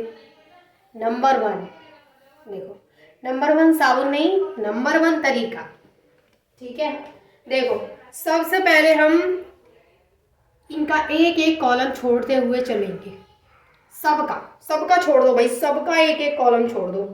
+1 +1 वाला कॉलम छोड़ दो, सबसे पहले ये +1 छोड़ दो। अब +2 से स्टार्ट करते हैं, तो यहाँ पे ये शो करता है +2 +3, फिर ये +2 +3 +4, फिर ये +2 +3 +4 +5, फिर ये थोड़ा नाराज हो गया, मतलब सब लोग +2 से आ रहे हो, हमें तो +1 से बुला दो, चलो ठीक है भाई। +1 +2 +3 +4 +5 +6 है ना, बढ़िया ना, मैंने बनाया। चलो मैंगनीज बोला, अरे भाई मैं तो जहाँ पूरा समाज एक साथ भाग रहा वहीं ले चलो हमें कोई इनके चक्कर में नहीं पड़ना, +1 वालों के चक्कर में। जो पूरी सोसाइटी बोल रही है +2 तो हम भी +2, ठीक है भैया। +2 +3 +4 +5 +6 +7, 7 पे आ गया। ये बात आता है आयरन का। आयरन का फिर से हम +2 से स्टार्ट करेंगे, +2 +3 +4 +5 +6। देखो यहाँ पे 3 है लास्ट में, तो यहाँ 4 है, यहाँ 5 है, तो यहाँ 6 है, फिर इसका 7 है, फिर इसके बाद 7 के बाद फिर से हम वापसी ऐसे ही ले जाएंगे 6। अब यहाँ पे 6 है तो यहाँ पे लेंगे 5 +2 +3 +4 +5। ठीक है, देखो इसको थोड़ा नीचे बनाती हूँ तो अच्छे से समझ में आ गया। जैसे +6 यहाँ पर है तो +7 है, तो ये थोड़ा नीचे है, मैंगनीज जो है। फिर इसके बाद 5 के बाद फिर यहाँ पे क्या करेंगे, +2 +3 +4। फिर यहाँ से क्या करेंगे, +2 +3 +4 हो गया। फिर इसके बाद क्या करेंगे, +1 +2। ठीक है, इसके बाद हम जिंक का करेंगे यहाँ पे +2। इसका 1 है और इसका 1 है और बाकी जिंक का सिर्फ +2 है, यानी जिंक जो है वो +2, सिर्फ +2 ऑक्सीडेशन स्टेट शो करता है। और जो कॉपर है और जो क्रोमियम है वो दोनों +1 ऑक्सीडेशन स्टेट शो करते हैं।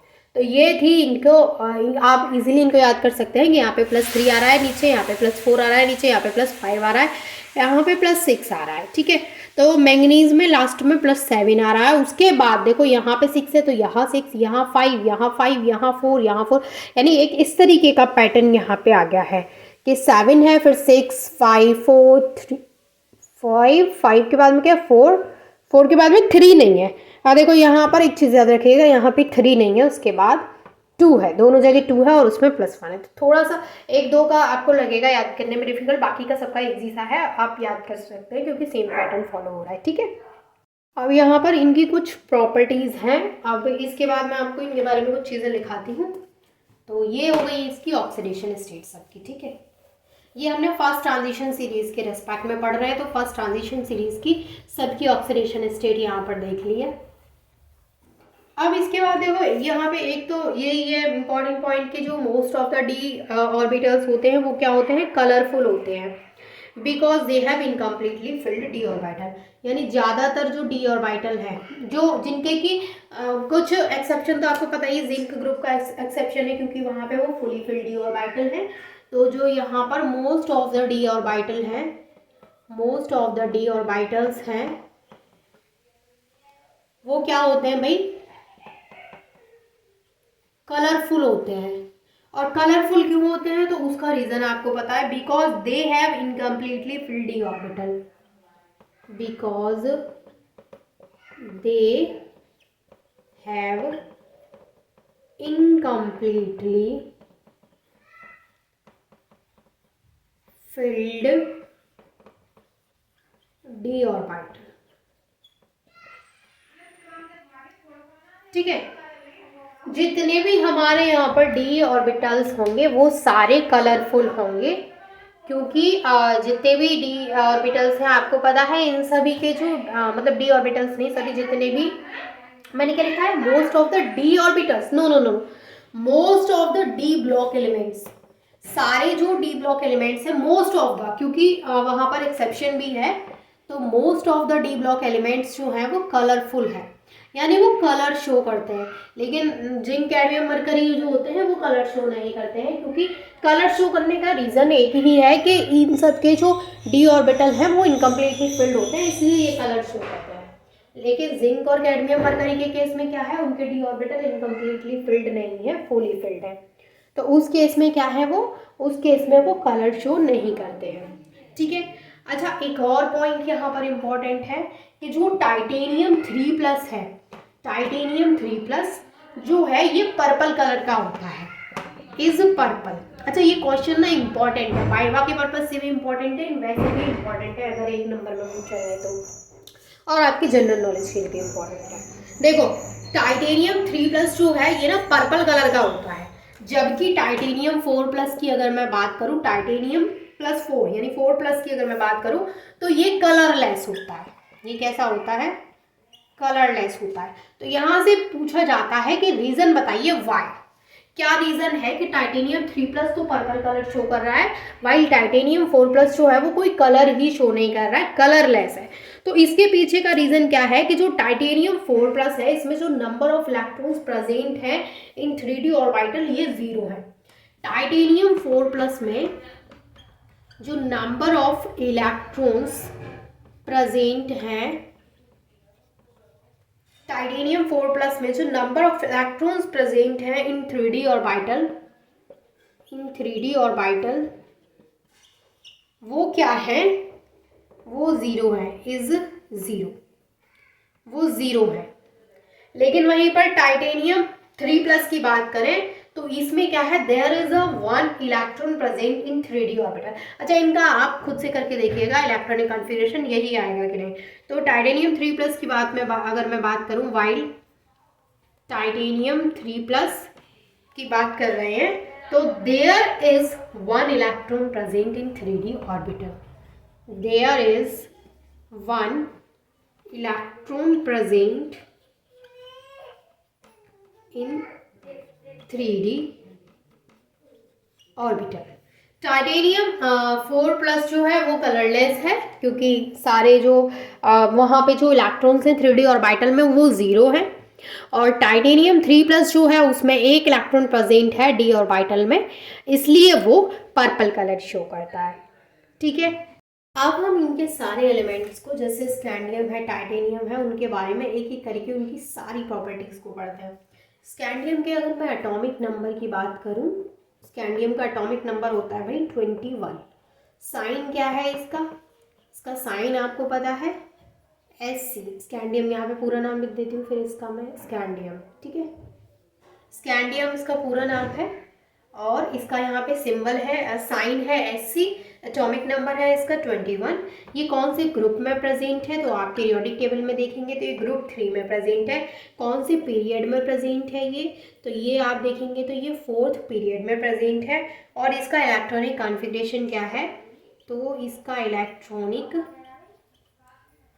कॉन्फ़िगरेशन, इसका जो इलेक्ट्रॉनिक कॉन्फ़िगरेशन है भाई वो है 3D1 4s2।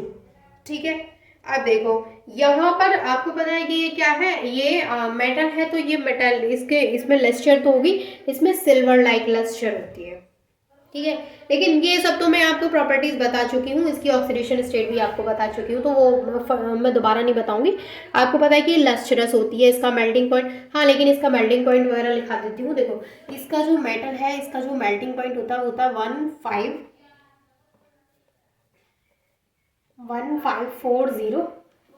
Degree Celsius. इसका जो बॉइलिंग पॉइंट है, इसका बॉइलिंग पॉइंट है 2748 डिग्री सेल्सियस, और इसका मेल्टिंग पॉइंट है 1540 डिग्री सेल्सियस।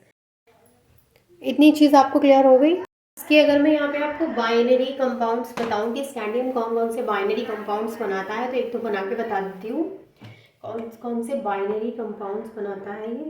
ये आपके सिलेबस में है बाइनरी कंपाउंड्स। तो देखो स्कैंडियम का जो बाइनरी कंपाउंड है, सबसे पहला जो मैं आपको बताने जा रही हूँ वो है स्कैंडियम ऑक्साइड।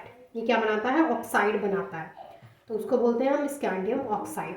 अच्छा, स्कैंडियम ऑक्साइड का फॉर्मेशन कैसे होता है, तो यहाँ पर हम क्या करते हैं, स्कैंडियम कार्बोनेट को हीट करते हैं। तो यहाँ पे स्कैंडियम कार्बोनेट ले लिया, स्कैंडियम कार्बोनेट को हमने किया हीट, तो यहाँ पर बनेगा स्कैंडियम ऑक्साइड, जिसको हम बोलते हैं Sc2O3। और इसके अलावा यहाँ से जो CO2 है वो बाहर निकल जाएगा, तो ये बन गया यहाँ पे स्कैंडियम ऑक्साइड। तो स्कैंडियम ऑक्साइड का फॉर्मेशन कैसे होता है, जब स्कैंडियम कार्बोनेट को हम हीट करते हैं।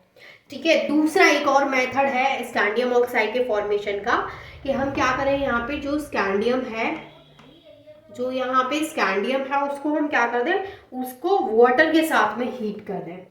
यहाँ पर हम क्या ले लेते हैं, वाटर, तो हम इसकी रिएक्शन वाटर के साथ में करा देते हैं, यानी वाटर के साथ में अगर हम स्कैंडियम को हीट कर देते हैं तो इन दिस केस भी क्या होता है, स्कैंडियम ऑक्साइड। ये देखो मैं एस और सी को ना बराबर बना देती हूँ, कभी ओ को छोटा बना देती हूँ, तो ये आप प्लीज़ ध्यान से बनाइएगा। तो यहाँ पे क्या होता है, स्कैंडियम ऑक्साइड का फॉर्मेशन हो जाता है, एंड इसके अलावा यहाँ से 3H2 अलग हो जाता है। ठीक है, जब हम इसको हीट कर रहे हैं विद वाटर। तो ये हो गया एक तो इसका बाइनरी कंपाउंड के स्कैंडियम ऑक्साइड बनाता है। इसके अलावा ये स्कैंडियम कार्बाइड भी बनाता है। इसके अलावा क्या है, ये स्कैंडियम कार्बाइड भी बनाता है। डाल लीजिएगा हेडिंग तो भाई सेम है, बाइनरी कंपाउंड में क्या बनाता है ये, second scandium carbide. Scandium carbide ये बनाता है। तो यहाँ पर हमने ले लिया है स्कैंडियम। कैसे फॉर्मेशन हुआ है देखिए, इसको हम 2 कार्बन के साथ में यहाँ पे रिएक्ट कराया, उसको हीट किया तो यहाँ पे बन गया हमारा स्कैंडियम कार्बाइड। यहाँ पे हमारा बन गया स्कैंडियम कार्बाइड, ठीक है। तो यहाँ पर ये बात हो गई स्कैंडियम कार्बाइड की, ठीक है। इसके बाद मैं यहाँ पे टाइटेनियम की थोड़ी सी बात कर लेती हूँ कि टाइटेनियम का क्या सीन है। तो ये तो स्कैंडियम जो है आपको पता है कि फर्स्ट जो 3D सीरीज है उसका फर्स्ट एलिमेंट है, यानी फर्स्ट ट्रांजिशन सीरीज का फर्स्ट एलिमेंट है। इसके बाद सेकंड हमारा आता है यहाँ पे टाइटेनियम। टाइटेनियम की अगर हम यहाँ पे बात करें तो आपको पता है टाइटेनियम का साइन क्या है, Ti है, ठीक है।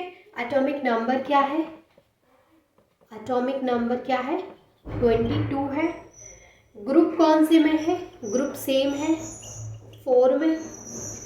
पीरियड कौन से में है, पीरियड सेम में है 4 में। ग्रुप 4 में है, पीरियड 4 में है। इलेक्ट्रॉनिक कॉन्फ़िगरेशन कैसे करते हैं इसका, same 3d2 4s2, same process है, ठीक है। इसका मेल्टिंग पॉइंट कितना है, इसका मेल्टिंग पॉइंट है यहाँ पे 1667 डिग्री सेल्सियस। इसका बॉइलिंग पॉइंट है यहाँ पे 3260 डिग्री सेल्सियस, ठीक है। ये कौन कौन से बाइनरी कंपाउंड बनाता है, देखो यहाँ पर थोड़ा इंटरेस्टिंग चीज़ आ गई है कि जो टाइटेनियम है अब ये भी 0 ऑक्सीडेशन स्टेट में है। तो ये 0 ऑक्सीडेशन स्टेट यहाँ पे लिख देती हूँ, चलो ऑक्सीडेशन स्टेट। अब ये 0 ऑक्सीडेशन स्टेट है तो इसमें जो बाइनरी कंपाउंड बना रहा है, मैंने यहाँ पे लिखा है BC मतलब बाइनरी कंपाउंड। तो टाइटेनियम 0 ऑक्सीडेशन स्टेट में नो कंपाउंड फॉर्म करता है, यानी बाइनरी कोई भी बाइनरी कंपाउंड का फॉर्मेशन नहीं करता है। लेकिन टाइटेनियम +2 ऑक्सीडेशन स्टेट में जब आता है, कौन सी ऑक्सीडेशन स्टेट आ गई +2। तो ये कौन कौन से कंपाउंड बनाता है, ये वाला और ये वाला, यानी टाइटेनियम ऑक्साइड, टाइटेनियम कार्बाइड, ठीक है। अगर टाइटेनियम +3 ऑक्सीडेशन स्टेट में आता है तब भी ये बाइनरी कंपाउंड बनाता है। याद करने वाली बात ये है कि टाइटेनियम जो है वो 0 ऑक्सीडेशन स्टेट में कोई भी बाइनरी कंपाउंड नहीं बनाता है, लेकिन ये जब +2 ऑक्सीडेशन स्टेट में आता है तो ये बाइनरी कंपाउंड का फॉर्मेशन करता है, ठीक है। चलो मैं करा के दिखा देती हूँ टाइटेनियम कार्बाइड का फॉर्मेशन और टाइटेनियम ऑक्साइड का फॉर्मेशन कैसे होता है। इसको आप रेज कर लीजिए, यहाँ से टाइटेनियम भी हटा दिया मैंने, चलो कोई बात नहीं। ये हो गया यहाँ पे टाइटेनियम, ठीक है। अब टाइटेनियम का बाइनरी कंपाउंड अगर मैं देखूँ +2 ऑक्सीडेशन स्टेट में, तो मैं यहाँ पे टाइटेनियम का बाइनरी कंपाउंड देख रही हूँ जो कि +2 ऑक्सीडेशन स्टेट में है, बाइनरी कंपाउंड। तो सबसे पहले हम टाइटेनियम कार्बाइड का फॉर्मेशन कराते हैं। नंबर 1 पे टाइटेनियम कार्बाइड का फॉर्मेशन कराते हैं।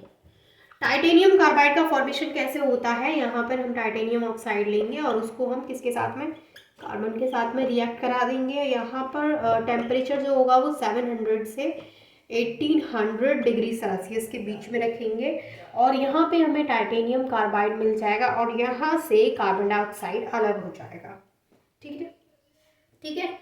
तो ये यहाँ पे क्या है, टाइटेनियम ऑक्साइड से हमने टाइटेनियम कार्बाइड का फॉर्मेशन कर लिया। दूसरा तरीका अब जो है वो है टाइटेनियम ऑक्साइड को बनाने का।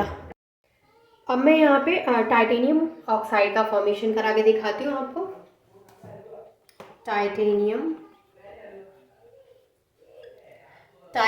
जो कि टाइटेनियम सेकेंड ऑक्साइड का हम यहाँ पे फॉर्मेशन कराएंगे। तो यहाँ पे बनेगा सॉरी, तो यहाँ पर है टाइटेनियम ऑक्साइड ही है और उसको हम रिएक्ट करा रहे हैं टाइटेनियम के साथ, यानी उसको हम हीट कर रहे हैं टाइटेनियम के साथ। तो यहाँ पर क्या है, टाइटेनियम ऑक्साइड ही मिल रहा है, 2 टाइटेनियम ऑक्साइड मिला है, 2 मोर, ठीक है। तो इस तरीके से आप titanium carbide and titanium oxide का फॉर्मेशन करा सकते हैं। अच्छा, एक क्वेश्चन मैं आपको यहाँ पे बता देती हूँ। एक क्वेश्चन ना इस तरीके से पूछा जाता है कि डी ब्लॉक के एलिमेंट्स अदर ट्रांजिशन एलिमेंट्स जो होते हैं उनके साथ में मिलकर अलॉय का फॉर्मेशन आसानी से क्यों कर लेते हैं। तो देखो उसका रीज़न ये है कि जो डी ब्लॉक के एलिमेंट्स होते हैं इनका जो साइज़ होता है एटम्स का वो सिमिलर होता है।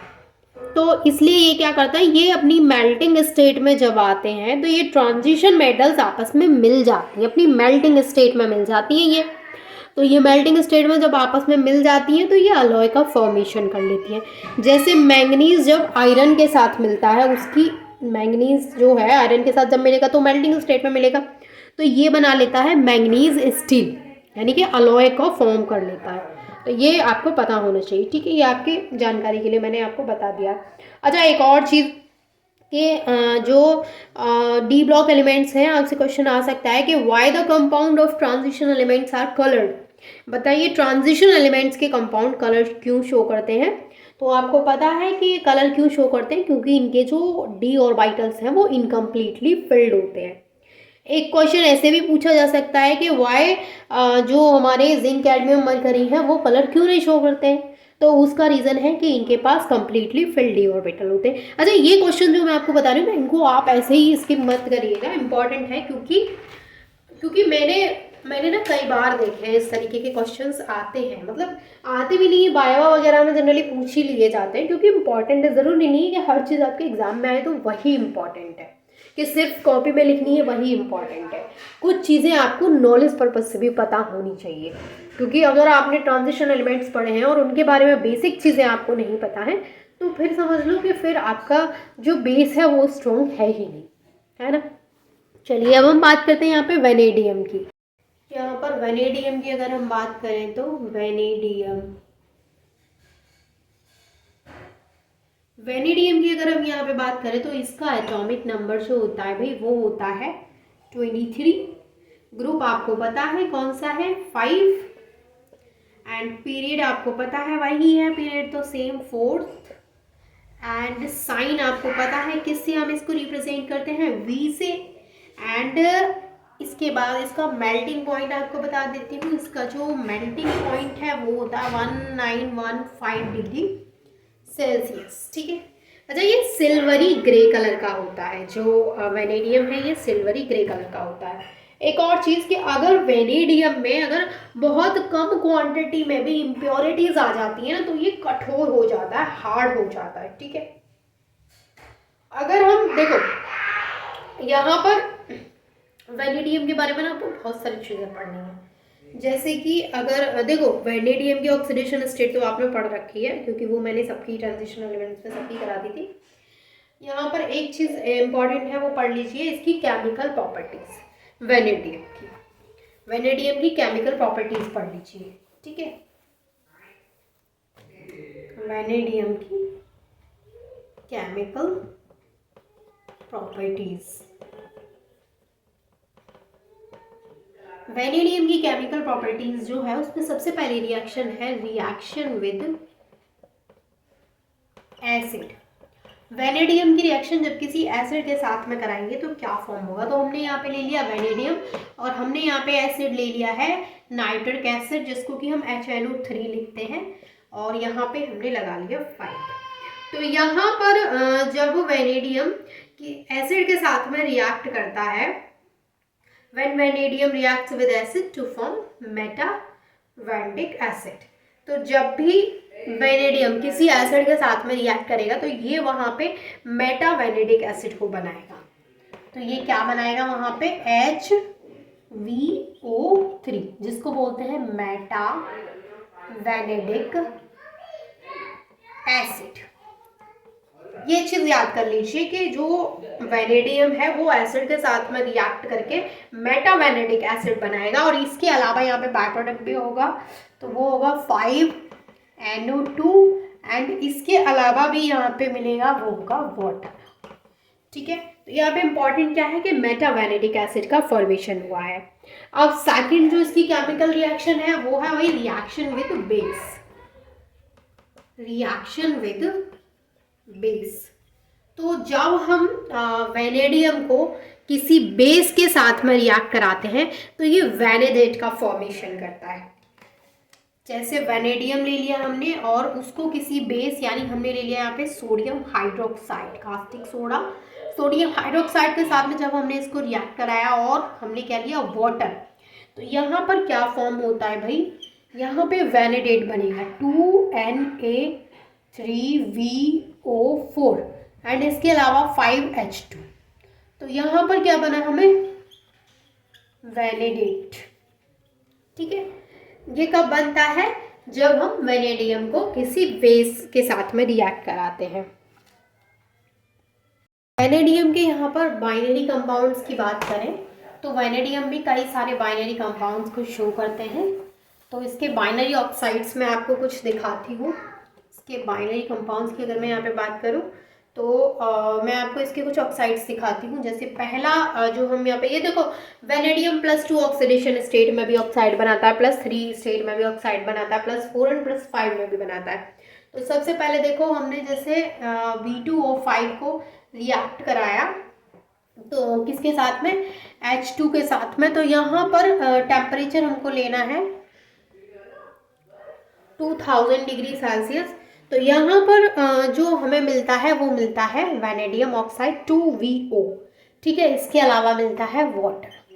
तो यहाँ पर ये क्या है, वैनेडियम ऑक्साइड का फॉर्मेशन हुआ है। तो ये जो है VO जो होता है, वैनेडियम ऑक्साइड जो होता है, ये ना ब्लैक कलर का सॉलिड होता है जो कि वाटर में सॉल्युबल होता है, मेटालिक होता है ये, और इस पर लस्टर भी होती है, और ये इलेक्ट्रिसिटी का गुड कंडक्टर भी होता है। और जब हम इसमें बेस मिलाते हैं तो ये पर्पल कलर देता है। ठीक है, ये पर्पल कलर का हो जाता है। ठीक है, ये मैंने जो पॉइंट्स वीओ के बारे में लिखा है प्लीज लिख लीजिएगा कि ये क्या है, ब्लैक सॉलिड होता है, वाटर में सोल्यूबल होता है, मेटालिक लस्टर होती है, गुड कंडक्टर ऑफ इलेक्ट्रिसिटी होता है, एंड जब हम इसको बेस में मिलाते हैं तो ये पर्पल कलर का हो जाता है। ठीक है, आगे मैं आपको बताती हूँ कि अगर आप वैनेडियम ट्राइऑक्साइड, ये वैनेडियम ऑक्साइड, अगर हमें वैनेडियम ट्राइऑक्साइड का कोई कंपाउंड देखना हो तो हम यहाँ पे लेंगे V2O5 और उसको हम रिएक्ट करा देंगे सेम H2 के साथ, लेकिन हमने यहाँ पे क्वांटिटी बढ़ा दी 2H2। तो यहाँ पे हमें मिल जाएगा V2O3 यानी वैनेडियम ट्राइऑक्साइड, और यहाँ से वाटर बाहर निकलेगा। तो यहाँ पर जो वैनेडियम ट्राइऑक्साइड मिला है ये ब्लैक सॉल्ट होता है। ये क्या है, वैनेडियम ट्राइऑक्साइड। ये है वैनेडियम ट्राइऑक्साइड, ये है वैनेडियम ऑक्साइड। ये ना ब्लैक सॉल्ट होता है। ठीक है, ये ब्लैक सॉल्ट होता है। अच्छा, इसके अलावा वैनेडियम टेट्राऑक्साइड भी होता है, उसका भी फॉर्मेशन बता देती हूँ। चलो, वैनेडियम टेट्राऑक्साइड का फॉर्मेशन कैसे होता है, देखो वैनेडियम टेट्राऑक्साइड का फॉर्मेशन भी किससे होता है, वैनेडियम पेंटाऑक्साइड की हेल्प से। आपने देखा हमने यहाँ पे जितने भी फॉर्मेशन कराए, वैनेडियम ऑक्साइड का कराया, वैनेडियम ट्राइऑक्साइड का कराया है, या मैं वैनेडियम टेट्राऑक्साइड का कराने जा रही हूँ, तो सबको जो हमने यहाँ पे फॉर्मेशन कराया है वो वैनेडियम पेंटाऑक्साइड से कराया, यानी V2O5 that is vanadium pentoxide. तो फिर से हम यहाँ पे ले लेंगे वैनेडियम पेंटाऑक्साइड, और वैनेडियम पेंटाऑक्साइड की रिएक्शन जब हम सल्फर डाइऑक्साइड के साथ में कराएंगे, जब हम SO2 के साथ में इसकी रिएक्शन कराते हैं तो यहाँ पर बनता है हमें V2O5, और इसके साथ ही बनता है SO3 सल्फर ट्राइऑक्साइड। तो यहाँ पे जो V2O5 हमें मिला है ये क्या है, it is a oxide of blue colour. ये है सबसे पहले तो ये क्या है, वैनेडियम टेट्राऑक्साइड। सबसे पहले इसका नाम लिखिए वैनेडियम टेट्रा ऑक्साइड। ये वैनेडियम टेट्राऑक्साइड है जो कि ब्लू कलर का होता है, जो कि ब्लू कलर का होता है। इसके अलावा ठीक है, हाँ ये ब्लू कलर का होता है, और इसका नाम भी लिख लीजिएगा कि ये वैनेडियम पेंटाऑक्साइड है। ठीक है, तो ये यहाँ पे बात हो गई। यहाँ पे हमने वैनेडियम के कुछ यहाँ पे ऑक्साइड्स पढ़ लिए हैं, और वैनेडियम जो है ये कार्बाइड भी बनाता है। भाई कार्बाइड भी दिखा देती हूँ, कहेंगे कि बाइनरी कंपाउंड दिखाए लेकिन इसके कार्बाइड नहीं दिखाए, ऑक्साइड्स दिखाए। तो देखो इसकी कार्बाइड की अगर मैं बात करूँ तो इसके कुछ कार्बाइड भी है कि वैनेडियम जो है वो कार्बन के साथ में रिएक्ट करता है। टेम्परेचर कितना है, 2000 डिग्री सेल्सियस है। ठीक है, तो यहाँ पर बनता है वैनेडियम का कार्बाइड। ठीक है, एक और यहाँ पे प्रोसेस है, जैसे अगर हमें इसकी क्वांटिटी बढ़ानी हो यहाँ पे, तो हम क्या कर देंगे, वैनेडियम यहाँ पे हमने 2 कार्बन ले ली, तो यहाँ पे टेम्परेचर कितना कर देंगे, यहाँ पे टेम्परेचर भी इंक्रीज हो गया है, 2 2100 डिग्री सेल्सियस। ठीक है, तो यहाँ पे हो गए Vc2। तो ये इस तरीके से वैनेडियम के कार्बाइड भी बन चुके हैं। तो ये यहाँ पे हमने स्कैंडियम, टाइटेनियम, वैनेडियम के बाइनरी कंपाउंड्स भी देख लिया, उनके मेल्टिंग पॉइंट भी देख लिया है, और उनके बारे में कुछ एटॉमिक नंबर, ग्रुप और उनके पीरियड भी जान लिए हैं। ठीक है, अब हम जो नेक्स्ट बात करने वाले हैं वो है क्रोमियम।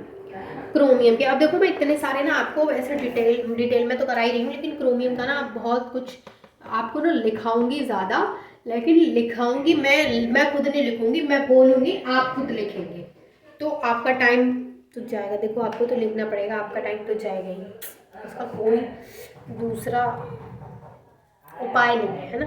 चलो कोई बात नहीं। क्रोमियम है तो क्रोमियम का एटॉमिक नंबर ही देखो, ये सारी चीज़ें लिख लीजिएगा, atomic number, group, period, sign लिख लेंगे ना, कि मुझे लिखवाना पड़ेगा। चलो लिखवाई देती हूँ, फिर आप कहेंगे छोड़ दिया बीच में। देखो इसका एटॉमिक नंबर है 24, ग्रुप है इसका, ग्रुप है इसका 6, पीरियड आपको पता ही है सेम है, और साइन आपको पता ही है इसका क्या है, Cr है, लिख देती हूँ। इलेक्ट्रॉनिक कॉन्फ़िगरेशन तो आपको पता है इसका, मैंने सबका कराया भाई, ऐसे तो मत बोलो कि नहीं पता। 3d5 4s1 है ना। अच्छा, यहाँ तक चीज़ें क्लियर हैं, ये वाली चीज़ें आपको क्लियर हुई, तो मैं आपको कुछ और चीज़ें बताती हूँ फिर क्रोमियम के बारे में। इतनी सारी चीज़ें क्लियर होनी चाहिए। ये चीज़ें देखो जो मैंने बताई है कुछ नई नहीं है, ये सब आप पढ़ते आ रहे हैं पहले से। एटॉमिक नंबर है इसका, बाकी सारी चीज़ें भी आप पढ़ते आ रहे हैं। कुछ केमिकल प्रॉपर्टीज़ आपको करा देती हूँ मैं यहाँ पे, कुछ मैं आपको इसकी केमिकल प्रॉपर्टीज़ करा रही हूँ। तो केमिकल प्रॉपर्टीज सबसे पहले हम इसकी रिएक्शन करा रहे हैं वाटर के साथ में, रिएक्शन विद वाटर। जब हम इसकी रिएक्शन वाटर के साथ में कराते हैं तो हमने ले लिया यहाँ पे 2 क्रोमियम, और हमने इसकी रिएक्शन करा दी 3H2O के साथ में। वाटर के साथ में जब हम इसकी रिएक्शन कराते हैं तो यहाँ पे हमें क्रोमियम का ऑक्साइड मिलता है, तो ये होगा Cr2O3 का फॉर्मेशन, और इसके अलावा H2 अलग हो जाता है। ठीक है, अगर हम इसकी हेलोजन यहाँ पे लिख तो लो, क्रोमियम का ऑक्साइड मिला है, क्रोमियम ऑक्साइड मिला है, क्रोमियम ऑक्साइड, तो ये क्या है, एक तरीके का बाइनरी कंपाउंड बना दिया इसने, क्रोमियम ऑक्साइड। ठीक है, दूसरा क्या है, दूसरा आप इसकी रिएक्शन जब हेलोजन के साथ कराते हैं, तो रिएक्शन विद, अगर हेलोजन कर लेंगे आप, रिएक्शन विद हेलोजन जब आप कर लेंगे तो इस केस में क्या है कि आपने यहाँ पे 2 क्रोमियम लिए और उसको आपने हेलोजन के साथ में रिएक्ट कराना है, तो आपने उसको 3Cl2 के साथ में रिएक्ट करा लिया, तो यहाँ पे ना क्रोमियम क्लोराइड का फॉर्मेशन हो जाएगा, that is 2CrCl3, chromium chloride. यहाँ पे ना क्रोमियम क्लोराइड का फॉर्मेशन हो जाएगा जब हम जब हम क्रोमियम को हेलोजन के साथ में रिएक्ट कराते हैं। ठीक है, तो यहाँ पे क्या बन गया, क्रोमियम क्लोराइड। तो देखो आपने क्रोमियम के बाइनरी कंपाउंड देख लिए, यहाँ पे क्रोमियम ऑक्साइड देख लिया, क्रोमियम हैलाइड देख लिया, यानी इसके हैलाइड्स देख लिए, इसके ऑक्साइड्स देख लिए। ठीक है, अरे भाई ठीक है कि नहीं, ठीक है तो बोल दो, चलो ठीक है कोई बात नहीं। अब हम बात करते हैं यहाँ पे मैंगनीज की। इतनी चीज़ें आपको क्लियर हो गई, ये तो हमने जल्दी से निपटा लिया। अब मैंगनीज की बात करते हैं, मैंगनीज को भी जल्दी से निपटा लेंगे। ये है मैंगनीज। मैंगनीज का आपको पता है एटॉमिक नंबर क्या है, मैंगनीज का एटॉमिक नंबर है 25, साइन है Mn, ग्रुप है 7, पीरियड है आपको पता है 4 है, चलो लिख ही दो। इलेक्ट्रॉनिक कॉन्फ़िगरेशन है 3d5 4s2। ठीक है भाई, अब देखो ये मैंगनीज के बारे में जो चीज़ें मैंने बताई हैं, ये सारी चीज़ें तो आप सारे एलिमेंट्स की कर लीजिए भाई, सारी सीरीज की कर लीजिए अच्छे से, जितना अच्छे से आप कर लेंगे उतना बढ़िया रहेगा। इसकी कुछ फिजिकल प्रॉपर्टीज़ की बात कर लेते हैं, जैसे इसका मेल्टिंग पॉइंट है 1244 डिग्री सेल्सियस, का बॉइलिंग पॉइंट है 2060 डिग्री सेल्सियस। ये ना वाइट कलर का होता है, वाइट कलर मतलब जो वैसा वाला वाइट होता है ना, ब्राउन ब्राउन भूरा भूरा कलर का होता है ये, ब्राउन कलर। ठीक है, अब देखो केमिकल प्रॉपर्टीज़ अगर मैं इसकी आपको बताऊं तो केमिकल प्रॉपर्टीज़ यानी कि इसके बाइनरी कंपाउंड्स ही फॉर्म हो जाएंगे। केमिकल प्रॉपर्टीज़ में क्या है कि भाई इसके बाइनरी कंपाउंड्स बन जाते हैं, तो अगर हम इसका बाइनरी कंपाउंड बनाते हैं यहाँ पे हम इसकी रिएक्शन करा देते हैं वाटर के साथ में, रिएक्शन विद वाटर। तो हमने यहाँ पे ले लिया मैग्नीज, इसकी रिएक्शन करा दी वाटर के साथ में, तो ये बना लेगा यहाँ पे मैंगनीज का हाइड्रोक्साइड। तो यहाँ पे मैंगनीज का हाइड्रोक्साइड बनेगा तो बनेगा MnOH का होल ट्वाइस, और इसके अलावा H2 अलग निकल जाएगा। ठीक है, अगर हम इसकी रिएक्शन किसके साथ में कराएं भाई, अब किसके साथ में कराएं, नॉन मेटल कार्बन के साथ में रिएक्शन करा देते हैं तो कार्बाइड बन जाएगा। मतलब इसका दूसरा बाइनरी कंपाउंड देख लीजिए कि जब हम इसकी रिएक्शन विद नॉन मेटल करा देते हैं, रिएक्शन विद नॉन मेटल के साथ में इसकी रिएक्शन कराते हैं, तो ये हो गया हमारा मैंगनीज, और हमने 3 मैंगनीज ले लिया और उसकी रिएक्शन कार्बन के साथ में करा दिया, तो यहाँ पे बन गया Mn3 का C। Mn3 का C नहीं, Mn3C बन गया, तो ये बन गया मैंगनीज कार्बाइड। इसको बोलते हैं मैंगनीज कार्बाइड। तो ये हो गए इसके बाइनरी कंपाउंड। देखो ये ना अलग अलग ऑक्सीडेशन स्टेट शो करता है, आपको पता है +1 +2 +3 +4 +5 +6 एंड +7 तक ऑक्सीडेशन स्टेट ये शो करता है। लेकिन अगर इसकी मोस्ट स्टेबल ऑक्सीडेशन स्टेट की बात की जाए, इसकी मोस्ट स्टेबल ऑक्सीडेशन स्टेट तो वो क्या है, +2 है, लिख लीजिएगा, इंपॉर्टेंट है। +2 ऑक्सीडेशन स्टेट इसकी सबसे ज़्यादा स्टेबल ऑक्सीडेशन स्टेट है। इसकी भैया मैंगनीज की। ठीक है, मैंगनीज भी यहाँ तक आपको चीज़ें समझ में आई हैं। मैंगनीज के कुछ ऑक्साइड्स भी करा देती हूँ भाई, चैप्टर बड़ा है तो क्या करूँ, कराना पड़ता है, पर फिर चीज़ें छूट जाएंगी इंपॉर्टेंट। मैग्नीशियम ऑक्साइड, मैग्नीशियम नहीं है भैया, मेरे मुंह से मैग्नीशियम क्यों निकला, मैंगनीज है ये। ठीक है, तो मैंगनीज ऑक्साइड का फॉर्मेशन करा रही हूँ मैं यहाँ पे। मैग्नीशियम मत लिख लेना क्योंकि मैं मैग्नीशियम बोल देती हूँ कभी कभी। हम क्या करेंगे, देखो मैग्नीज यहाँ पे हम अगर मैग्नीज ऑक्साइड का फॉर्मेशन कराते हैं तो हम यहाँ पे इसकी रिएक्शन H2 के साथ में इसको हीट कर देंगे, तो यहाँ पे ना मैग्नीज ऑक्साइड का फॉर्मेशन हो जाएगा और इसके अलावा वाटर का फॉर्मेशन हो जाएगा। अब देखो ये जो होता है ना, लाइट ग्रीन कलर का होता है मैग्नीज ऑक्साइड, ये लाइट ग्रीन कलर का होता है और ये सॉलिड होता है, लाइट ग्रीन कलर का सॉलिड होता है। इसकी ये प्रॉपर्टी है मैंगनीज ऑक्साइड की। देखो मैंगनीज जो है वो +2 ऑक्सीडेशन स्टेट में जो कंपाउंड बाइनरी कंपाउंड बनाता है वो है मैंगनीज ऑक्साइड। ठीक है, +3 में अलग बनाता है, +4 में अलग बनाता है, +7 में अलग। जैसे मैंगनीज +4 ऑक्सीडेशन स्टेट में क्या बनाता है, MnO2, और मैंगनीज +3 ऑक्सीडेशन स्टेट में क्या क्या बनाता है, मैंगनीज +3 ऑक्सीडेशन स्टेट में बनाता है Mn2O3 एंड Mn3O4। ठीक है, ये याद कर लीजिएगा, इनके फॉर्मेशन भी देख लीजिएगा कि इनके फॉर्मेशन कैसे होते हैं। जितना आप पढ़ेंगे देखो उतना अच्छी बात है, आप जितना मर्जी करें पढ़ लो, पढ़ाई की तो कोई सीमा ही नहीं है। ठीक है, यहाँ तक से क्लियर है। इसके बाद अगर मैं आयरन की बात करूँ, Fe आयरन की, तो इसका एटॉमिक नंबर क्या है, 26। इसका साइन Fe, इसका ग्रुप 8, इसका पीरियड 4th, वही सेम है पीरियड तो, और इसका इलेक्ट्रॉनिक कॉन्फ़िगरेशन 3d6 4s2। ठीक है, इसका मेल्टिंग पॉइंट 1535 डिग्री सेल्सियस, इसका बॉइलिंग पॉइंट 2750 डिग्री सेल्सियस। ये सारी इसके बारे में बेसिक चीज़ें हो गई, इनको फटाफट से नोट करिए, मैं जब तक हटा देती हूँ, मतलब मैं जब तक रीड कर रही हूँ उससे पहले ही नोट कर लीजिए, मैंने ये बोला है। ठीक है, चलो अब ये तो आपको बताइए कि सारे क्या है, मेटल्स ही हैं। एंड आयरन के यूज़ बताते हैं, चलिए आयरन के यूज़ लिखिए पहले। आयरन बहुत इम्पॉर्टेंट होता है इसलिए इसके यूज़ भी लिख लीजिएगा। यूज़ कहाँ कहाँ है, it is most useful metal, सबसे पहले लिख लीजिए मोस्ट यूजफुल मेटल, ये बहुत यूजफुल मेटल होता है। Steel is made up of iron, जो स्टील है वो भी आयरन से बनता है, is made up of iron. इसके अलावा it is important and useful for plants and animals, ये प्लांट्स एंड एनिमल्स के लिए यूजफुल है। It is important and useful for plants and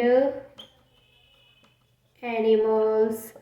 देखो भाई, मैंने सिर्फ 3 कराए हैं, बाकी के आप करेंगे खुद से, क्योंकि इसके यूजेस तो मुझसे ज़्यादा आपको पता है। नहीं, ऐसी बात नहीं कि मुझे नहीं पता, आपको ज़्यादा पता है, मुझे भी पता है, पर मैं नहीं बताना चाह रही हूँ। आप खुद से करिए, थोड़ा बहुत आप खुद भी मेहनत कर लीजिए। अरे भाई, जो मन में आए ना, जो चीज़ें आप देख रहे हैं आयरन से बनी हुई, सब लिख दो, सब लिख दो, पेज पे पेज भरो, ठीक है। चलो, इसकी केमिकल प्रॉपर्टी की अगर हम बात करें, नहीं बात कर ही लेते हैं, बिना बात करे काम चलेगा नहीं। मैं भी खड़े खड़े थक चुकी हूँ, कोई बात नहीं है। चलो, इसकी केमिकल प्रॉपर्टी की बात कर लेते हैं जल्दी से। आप तो बैठ के देख रहे होंगे आराम से, मेरे को तो खड़ा होना पड़ रहा है। चलो, केमिकल प्रॉपर्टी की बात कर लेते हैं इसकी। तो सबसे पहले हम इसकी रिएक्शन किसके साथ में करा देते हैं? वाटर के साथ में करा देते हैं। पहली रिएक्शन है इसकी रिएक्शन विद वाटर। पहली रिएक्शन है इसकी रिएक्शन विद वाटर, जिसमें कि हमने क्या है 3Fe, आयरन को हमने रिएक्ट करा दिया है वाटर के साथ में। तो जब आयरन को हमने वाटर के साथ में रिएक्ट कराया है तो हमें यहाँ पे मिलेगा फेरिक ऑक्साइड, यानी आयरन का ऑक्साइड मिलेगा यहाँ पे Fe3O4 और 4H2 अलग हो जाएंगे। तो यहाँ पे ना आयरन का ऑक्साइड, यानी आयरन का बाइनरी कंपाउंड्स की बात करें तो हमें ऑक्साइड का फॉर्मेशन हो गया है।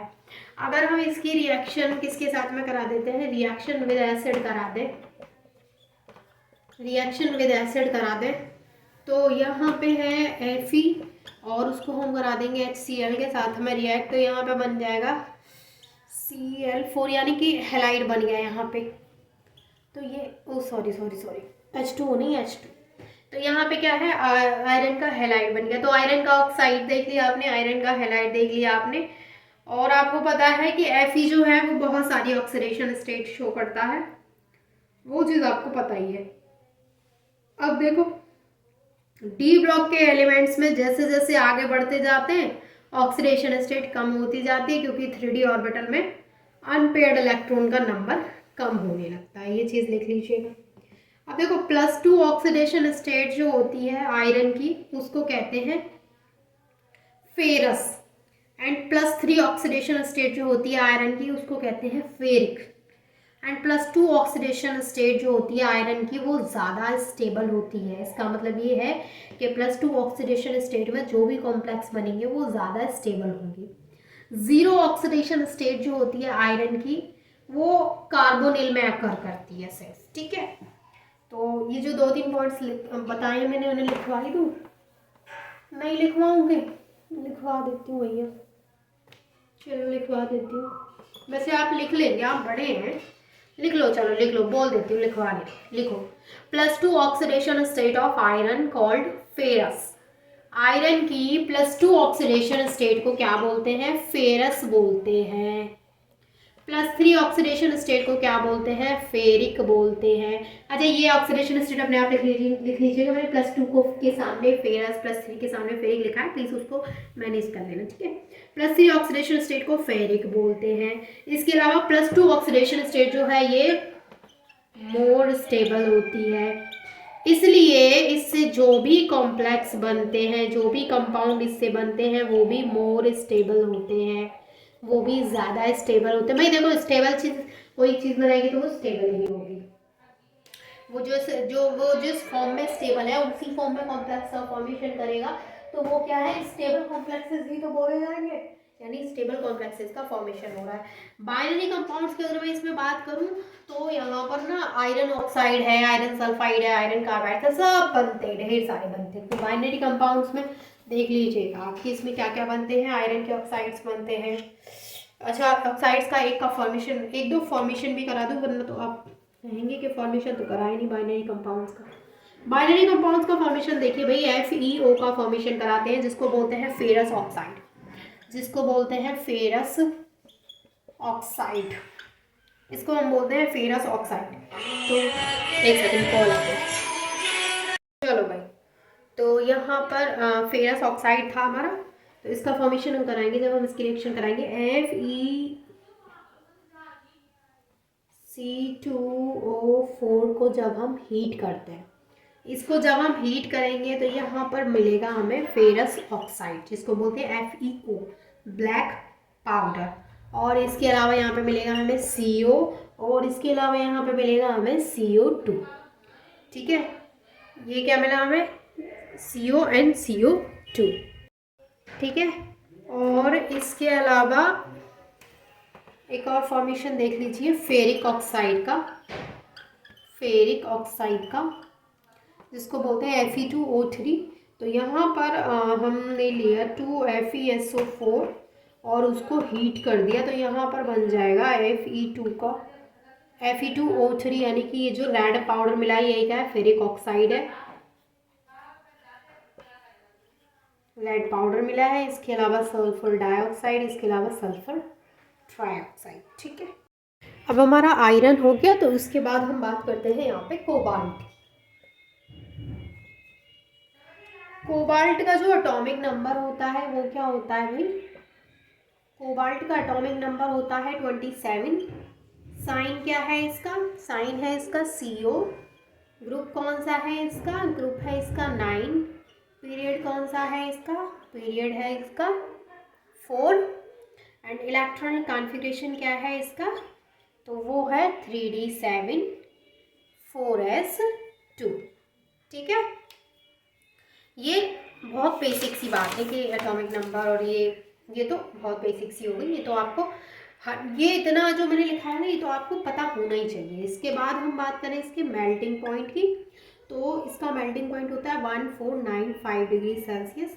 इसका जो बॉइलिंग पॉइंट है वो होता है 3100 डिग्री सेल्सियस। ठीक है, इसका मेल्टिंग पॉइंट हो गया, इसका बॉइलिंग पॉइंट हो गया, और इसका जो भी एटॉमिक नंबर और साइन वगैरह है वो सब कुछ हो गया। इसके बाद मैं यहाँ पे बात करती हूँ इसकी केमिकल प्रॉपर्टीज़ की। तो देखो, केमिकल प्रॉपर्टीज़ में सबसे पहले हम केमिकल प्रॉपर्टीज़ की बात कर रहे हैं। तो पहली जो हम इसकी रिएक्शन कराएंगे वो कराएंगे reaction with acid, reaction with acid.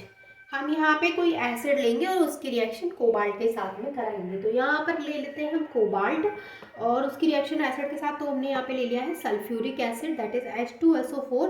तो जब ये आपस में रिएक्ट करते हैं तो यहाँ पर बनाते हैं COSO4 और ये H2 हो जाता है। एक और पॉइंट लिखिएगा कि जब हम कोबाल्ट को हीट करते हैं ऑन हीटिंग, ये नेक्स्ट पॉइंट लिख लीजिए, ऑन हीटिंग, जब हम कोबाल्ट को हीट करते हैं तो क्या कितना टेम्परेचर, एवं 900 डिग्री सेल्सियस टेम्परेचर, एवं 900 डिग्री सेल्सियस टेम्परेचर। तो जो कोबाल्ट है, cobalt convert into cobalt monoxide. Cobalt जो है वो कन्वर्ट हो जाता है कोबाल्ट मोनोऑक्साइड में, CaO में। ठीक है, ये है कोबाल्ट मोनोऑक्साइड। एंड देखो, तीसरा पॉइंट लिखिएगा कि जो कोबाल्ट्स है, cobalts reacts with halogen and non metal easily. Cobalt जो है वो हैलोजन एंड नॉन मेटल के साथ में इजीली रिएक्ट कर जाता है। Cobalts reacts with non metal and halogen easily.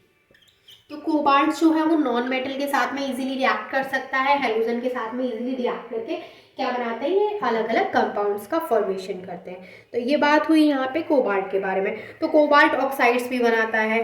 ठीक है, तो एक दो मैं करा देती हूँ आपको कोबाल्ट का ऑक्साइड। तो देखो, कोबाल्ट ऑक्साइड बनाता है, तो यहाँ पर जैसे हमने लिया CaCO3, तो इसको जब हम हीट करते हैं, इसको जब हम हीट करेंगे तो यहाँ पे बन जाएगा कोबाल्ट का ये ऑक्साइड, जो कि ग्रीन वाइट कलर का पाउडर होता है, और इसके अलावा CO2 अलग हो जाएगी। तो ये क्या है, कोबाल्ट ऑक्साइड बना है। ठीक है, ये यहाँ पे बाइनरी कंपाउंड्स में आ गया। इसके बाद आता है हमारा निकेल।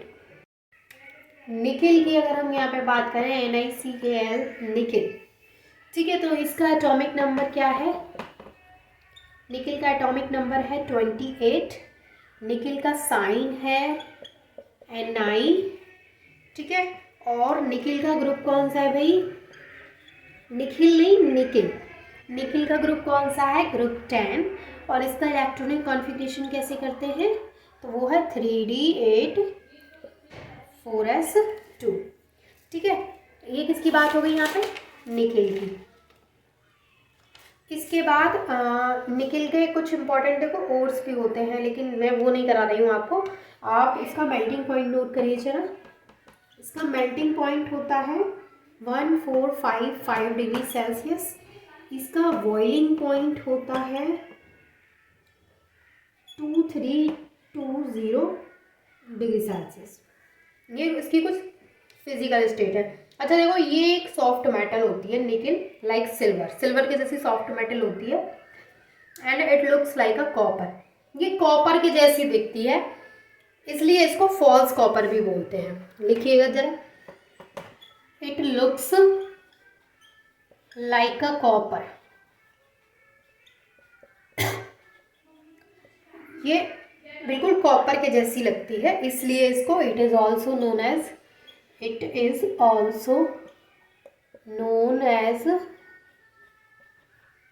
False copper. क्योंकि ये कॉपर के जैसी लगती है, इसलिए इसको क्या बोलते हैं? फॉल्स कॉपर भी बोलते हैं, है ना। लिख लीजिएगा। इसके बाद इसकी कुछ केमिकल प्रॉपर्टीज कर लीजिए। हेडिंग लगा लीजिए अपने आप, केमिकल प्रॉपर्टीज। केमिकल प्रॉपर्टीज में हम इसकी रिएक्शन करा रहे हैं वाटर के साथ में, रिएक्शन विद वाटर। तो यहाँ पर हमने ले लिया है निकिल और उसको हमने वाटर के साथ में रिएक्ट करा। आपको पता है ना, निकिल को एज अ कैटलिस्ट यूज़ किया जाता है, क्योंकि वो मैंने आपको स्टार्टिंग में बता दिया कि जो निकिल है उसको हाइड्रोजनेशन में एज अ कैटलिस्ट आपने कई जगह यूज़ भी किया होगा। तो यहाँ पर बनता है निकिल का ऑक्साइड NiO, और इसके अलावा H2 अलग हो जाता है। वहीं पर अगर हम इसकी रिएक्शन क्लोरीन के साथ में करा दें, यानी हेलोजन के साथ में करा दें, तो रिएक्शन विद क्लोरीन लिख लो या हेलोजन लिख लो। तो यहाँ पर हमने ले लिया है निकिल और यहाँ पे हमने उसकी रिएक्शन हेलोजन Cl2 के साथ में करा दी, तो यहाँ पे क्लोराइड बन गया है निकिल का। ठीक है, ऐसे ही आप निकिल की रिएक्शन अलग अलग रिएजेंट के साथ कराएंगे तो आपको अलग अलग वहाँ पे बाइनरी कंपाउंड्स देखने को मिल जाएंगे। और निकिल जो है वो एज अ कैटलिस्ट यूज़ किया जाता है, ये चीज़ भी लिख लीजिएगा, इसको एज अ कैटलिस्ट भी यूज़ करते हैं। और ये कौन कौन सी ऑक्सीडेशन स्टेट शो करता है, तो मैंने आपको स्टार्टिंग में बता ही दिया है कि ये कौन कौन सी ऑक्सीडेशन स्टेट शो करता है। ठीक है, निकिल के बाइनरी कंपाउंड्स भी हैं, जैसे निकिल ऑक्साइड है। ठीक है, तो ये बाइनरी कंपाउंड्स ना मैं आपको बनाना नहीं सिखा रही हूँ, मैं कुछ बाइनरी कंपाउंड्स के नेम आपको लिखवा दे रही हूँ। ठीक है, इसके बाइनरी कंपाउंड्स के नेम लिख लीजिए। बाइनरी कंपाउंड्स में जैसे हमारा निकिल NiO है ना, और है हमारा Ni2O3, और है हमारा NiO2। निकिल +4 ऑक्साइड से बनता है, ये निकिल +3 ऑक्साइड से, ये निकिल +2 ऑक्साइड से। ठीक है, निकिल ये +2 ऑक्सीडेशन स्टेट में बना रहा है निकिल ऑक्साइड। ठीक है, +2 ऑक्सीडेशन स्टेट का ऑक्साइड है ये। निकिल +3 ऑक्सीडेशन स्टेट का ऑक्साइड ये है। निकिल +4 ऑक्सीडेशन स्टेट का ऑक्साइड ये है। ठीक है, ये मैंने आपको बता दिए हैं। इसके बाद आता है हमारा कॉपर। इसके बाद आता है कॉपर।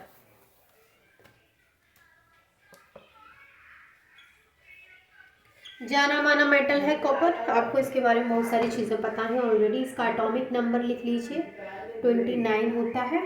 इसका साइन जो है वो है Cu, और इसका जो ग्रुप है वो आपको पता है ग्रुप 11 में है। ये पीरियड आपको पता ही है। इलेक्ट्रॉनिक कॉन्फ़िगरेशन और बता देती हूँ, वैसे आपको पता ही है, 3D10 4s1 है ना। इसके बाद इसका मेल्टिंग पॉइंट लिखिएगा ज़रा। मेल्टिंग पॉइंट है इसका 10883 डिग्री सेल्सियस। इसका जो बॉइलिंग पॉइंट है वो लिखिए 2570 डिग्री सेल्सियस। ठीक है, इसके बाद इसकी कुछ रिएक्शंस कर लीजिए। इसकी कुछ केमिकल रिएक्शन बता रही हूँ मैं आपको। सबसे पहले केमिकल प्रॉपर्टी है इसकी कि इसकी हम रिएक्शन किसके साथ में करा रहे हैं? एसिड के साथ में, रिएक्शन विद एसिड। तो हमने यहाँ पे ले लिया है 2 कॉपर H2SO4 सल्फ्यूरिक एसिड लिया है और हमने यहाँ पे लिया है ऑक्सीजन। तो हमें यहाँ पे बन गया है copper sulphate, 2CuSO4 copper sulphate यहाँ पे मिला है। एंड इसके अलावा यहाँ पे मिला है वाटर। ठीक है, तो when copper reacts with sulphuric acid in the presence of oxygen to form cupric sulphate, ये क्यूप्रिक सल्फेट हमें यहाँ पे मिला है। ठीक है, जब भी कॉपर सल्फ्यूरिक एसिड के साथ में मिलेगा तो और इन द प्रेजेंस ऑफ ऑक्सीजन, तो वो क्यूप्रिक सल्फेट का फॉर्मेशन करेगा। ठीक है, इसके बाद इसकी सेकंड है रिएक्शन विद हैलोजन। देख लीजिए, रिएक्शन विद हैलोजन, इसकी रिएक्शन हम हैलोजन के साथ में कराते हैं तो आता है कॉपर, और हमने हैलोजन में ले लिया है यहाँ पे क्लोरीन, तो यहाँ पे मिल गया हमें CuCl2 कॉपर क्लोराइड। ठीक है, ये हमें यहाँ पे मिल गया है कॉपर क्लोराइड। और भी आप इसकी बहुत सारी रिएक्शन करा सकते हैं, आप करा के देख लीजिएगा। ठीक है, अब इसके बाद इसके बाइनरी कंपाउंड्स में लिख लीजिए भाई Cu2O क्यूप्रस ऑक्साइड। चलो मैं लिखवा देती हूँ, इसके बाइनरी कंपाउंड लिखिए ज़रा। इसके बाइनरी कंपाउंड है Cu2O, इसको बोलते हैं क्यूप्रस ऑक्साइड, इसको बोलते हैं क्यूप्रस ऑक्साइड। ठीक है, इसके अलावा लिखिए Cu2O क्यूप्रस ऑक्साइड,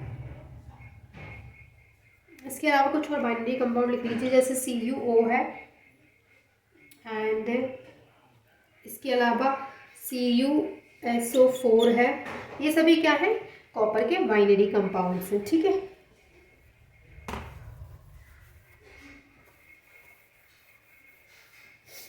इसके बाद हमारा लास्ट रह गया है जो कि है जिंक। जिंक की अगर मैं बात करूँ तो इसका एटॉमिक नंबर जो होता है वो होता है 30, और इसका साइन जो है वो है Zn, इसका ग्रुप है 12, इसका इलेक्ट्रॉनिक कॉन्फ़िगरेशन क्या है, कंप्लीटली ये 3D10 4s2 कंप्लीटली फिल्ड होता है। और इसका मेल्टिंग पॉइंट जो है वो है 420 डिग्री सेल्सियस, इसका बॉइलिंग पॉइंट जो है वो है 907 डिग्री सेल्सियस। देखो एज कंपेरेटिव अगर हम देखें तो बाकी के जो हमने मेल्टिंग पॉइंट बॉइलिंग पॉइंट देखे वो कितने हाई गए हैं, लेकिन इसका जो मेल्टिंग पॉइंट और बॉइलिंग पॉइंट है वो क्या है, लो है एज कंपेयर टू जो हमने पीछे वाले डिस्कस किए थे डी ब्लॉक के एलिमेंट्स 3D सीरीज़ वाले, मतलब फर्स्ट ट्रांजिशन सीरीज़ के। अच्छा, इसकी कुछ केमिकल प्रॉपर्टी लिखिएगा। तो सबसे पहले हम इसकी रिएक्शन कराते हैं, रिएक्शन विद वाटर। तो यहाँ पे हमने ले लिया है जिंक, उसकी रिएक्शन हम वाटर के साथ में करा रहे हैं, तो यहाँ पे बनेगा जिंक ऑक्साइड, एंड उसके बाद यहाँ पे H2 अलग हो गया है। ठीक है, दूसरा अगर हम यहाँ पे ये एक तरीके का बाइनरी कंपाउंड भी बन गया है। ठीक है, और अगर हम इसकी रिएक्शन यहाँ पे एसिड के साथ में कराते हैं, रिएक्शन विद एसिड, इसकी रिएक्शन एसिड के साथ में कराएंगे तो जिंक हो गया, और हमने यहाँ पे ले लिया जैसे सल्फ्यूरिक एसिड H2SO4, तो यहाँ पे बन गया ZnSO4, यानी जिंक सल्फेट यहाँ पे बन गया है, और यहाँ पे H2 अलग हो गया है। तो ये भी क्या है, बाइनरी कंपाउंड ही है। तो इसके बाइनरी कंपाउंड में इसे जिंक कार्बाइड भी होता है, लिख लीजिए, एक और लिख लीजिए बाइनरी कंपाउंड में जिंक कार्बाइड ZnC2, ये क्या है, इसका बाइनरी कंपाउंड है जिंक कार्बाइड, और ये जिंक ऑक्साइड जो मैं ऑलरेडी कराई चुकी हूँ। एंड जिंक सल्फाइड भी लिख लीजिए ZnS, ये जिंक सल्फाइड भी है और ये जिंक सल्फेट भी है।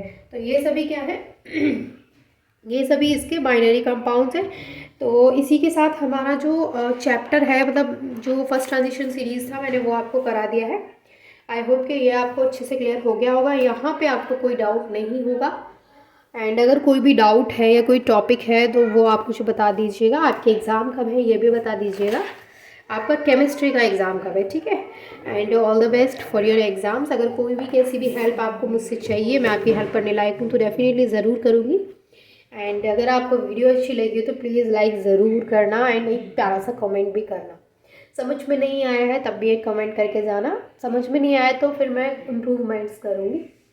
ठीक है, and thank you so much for watching this video.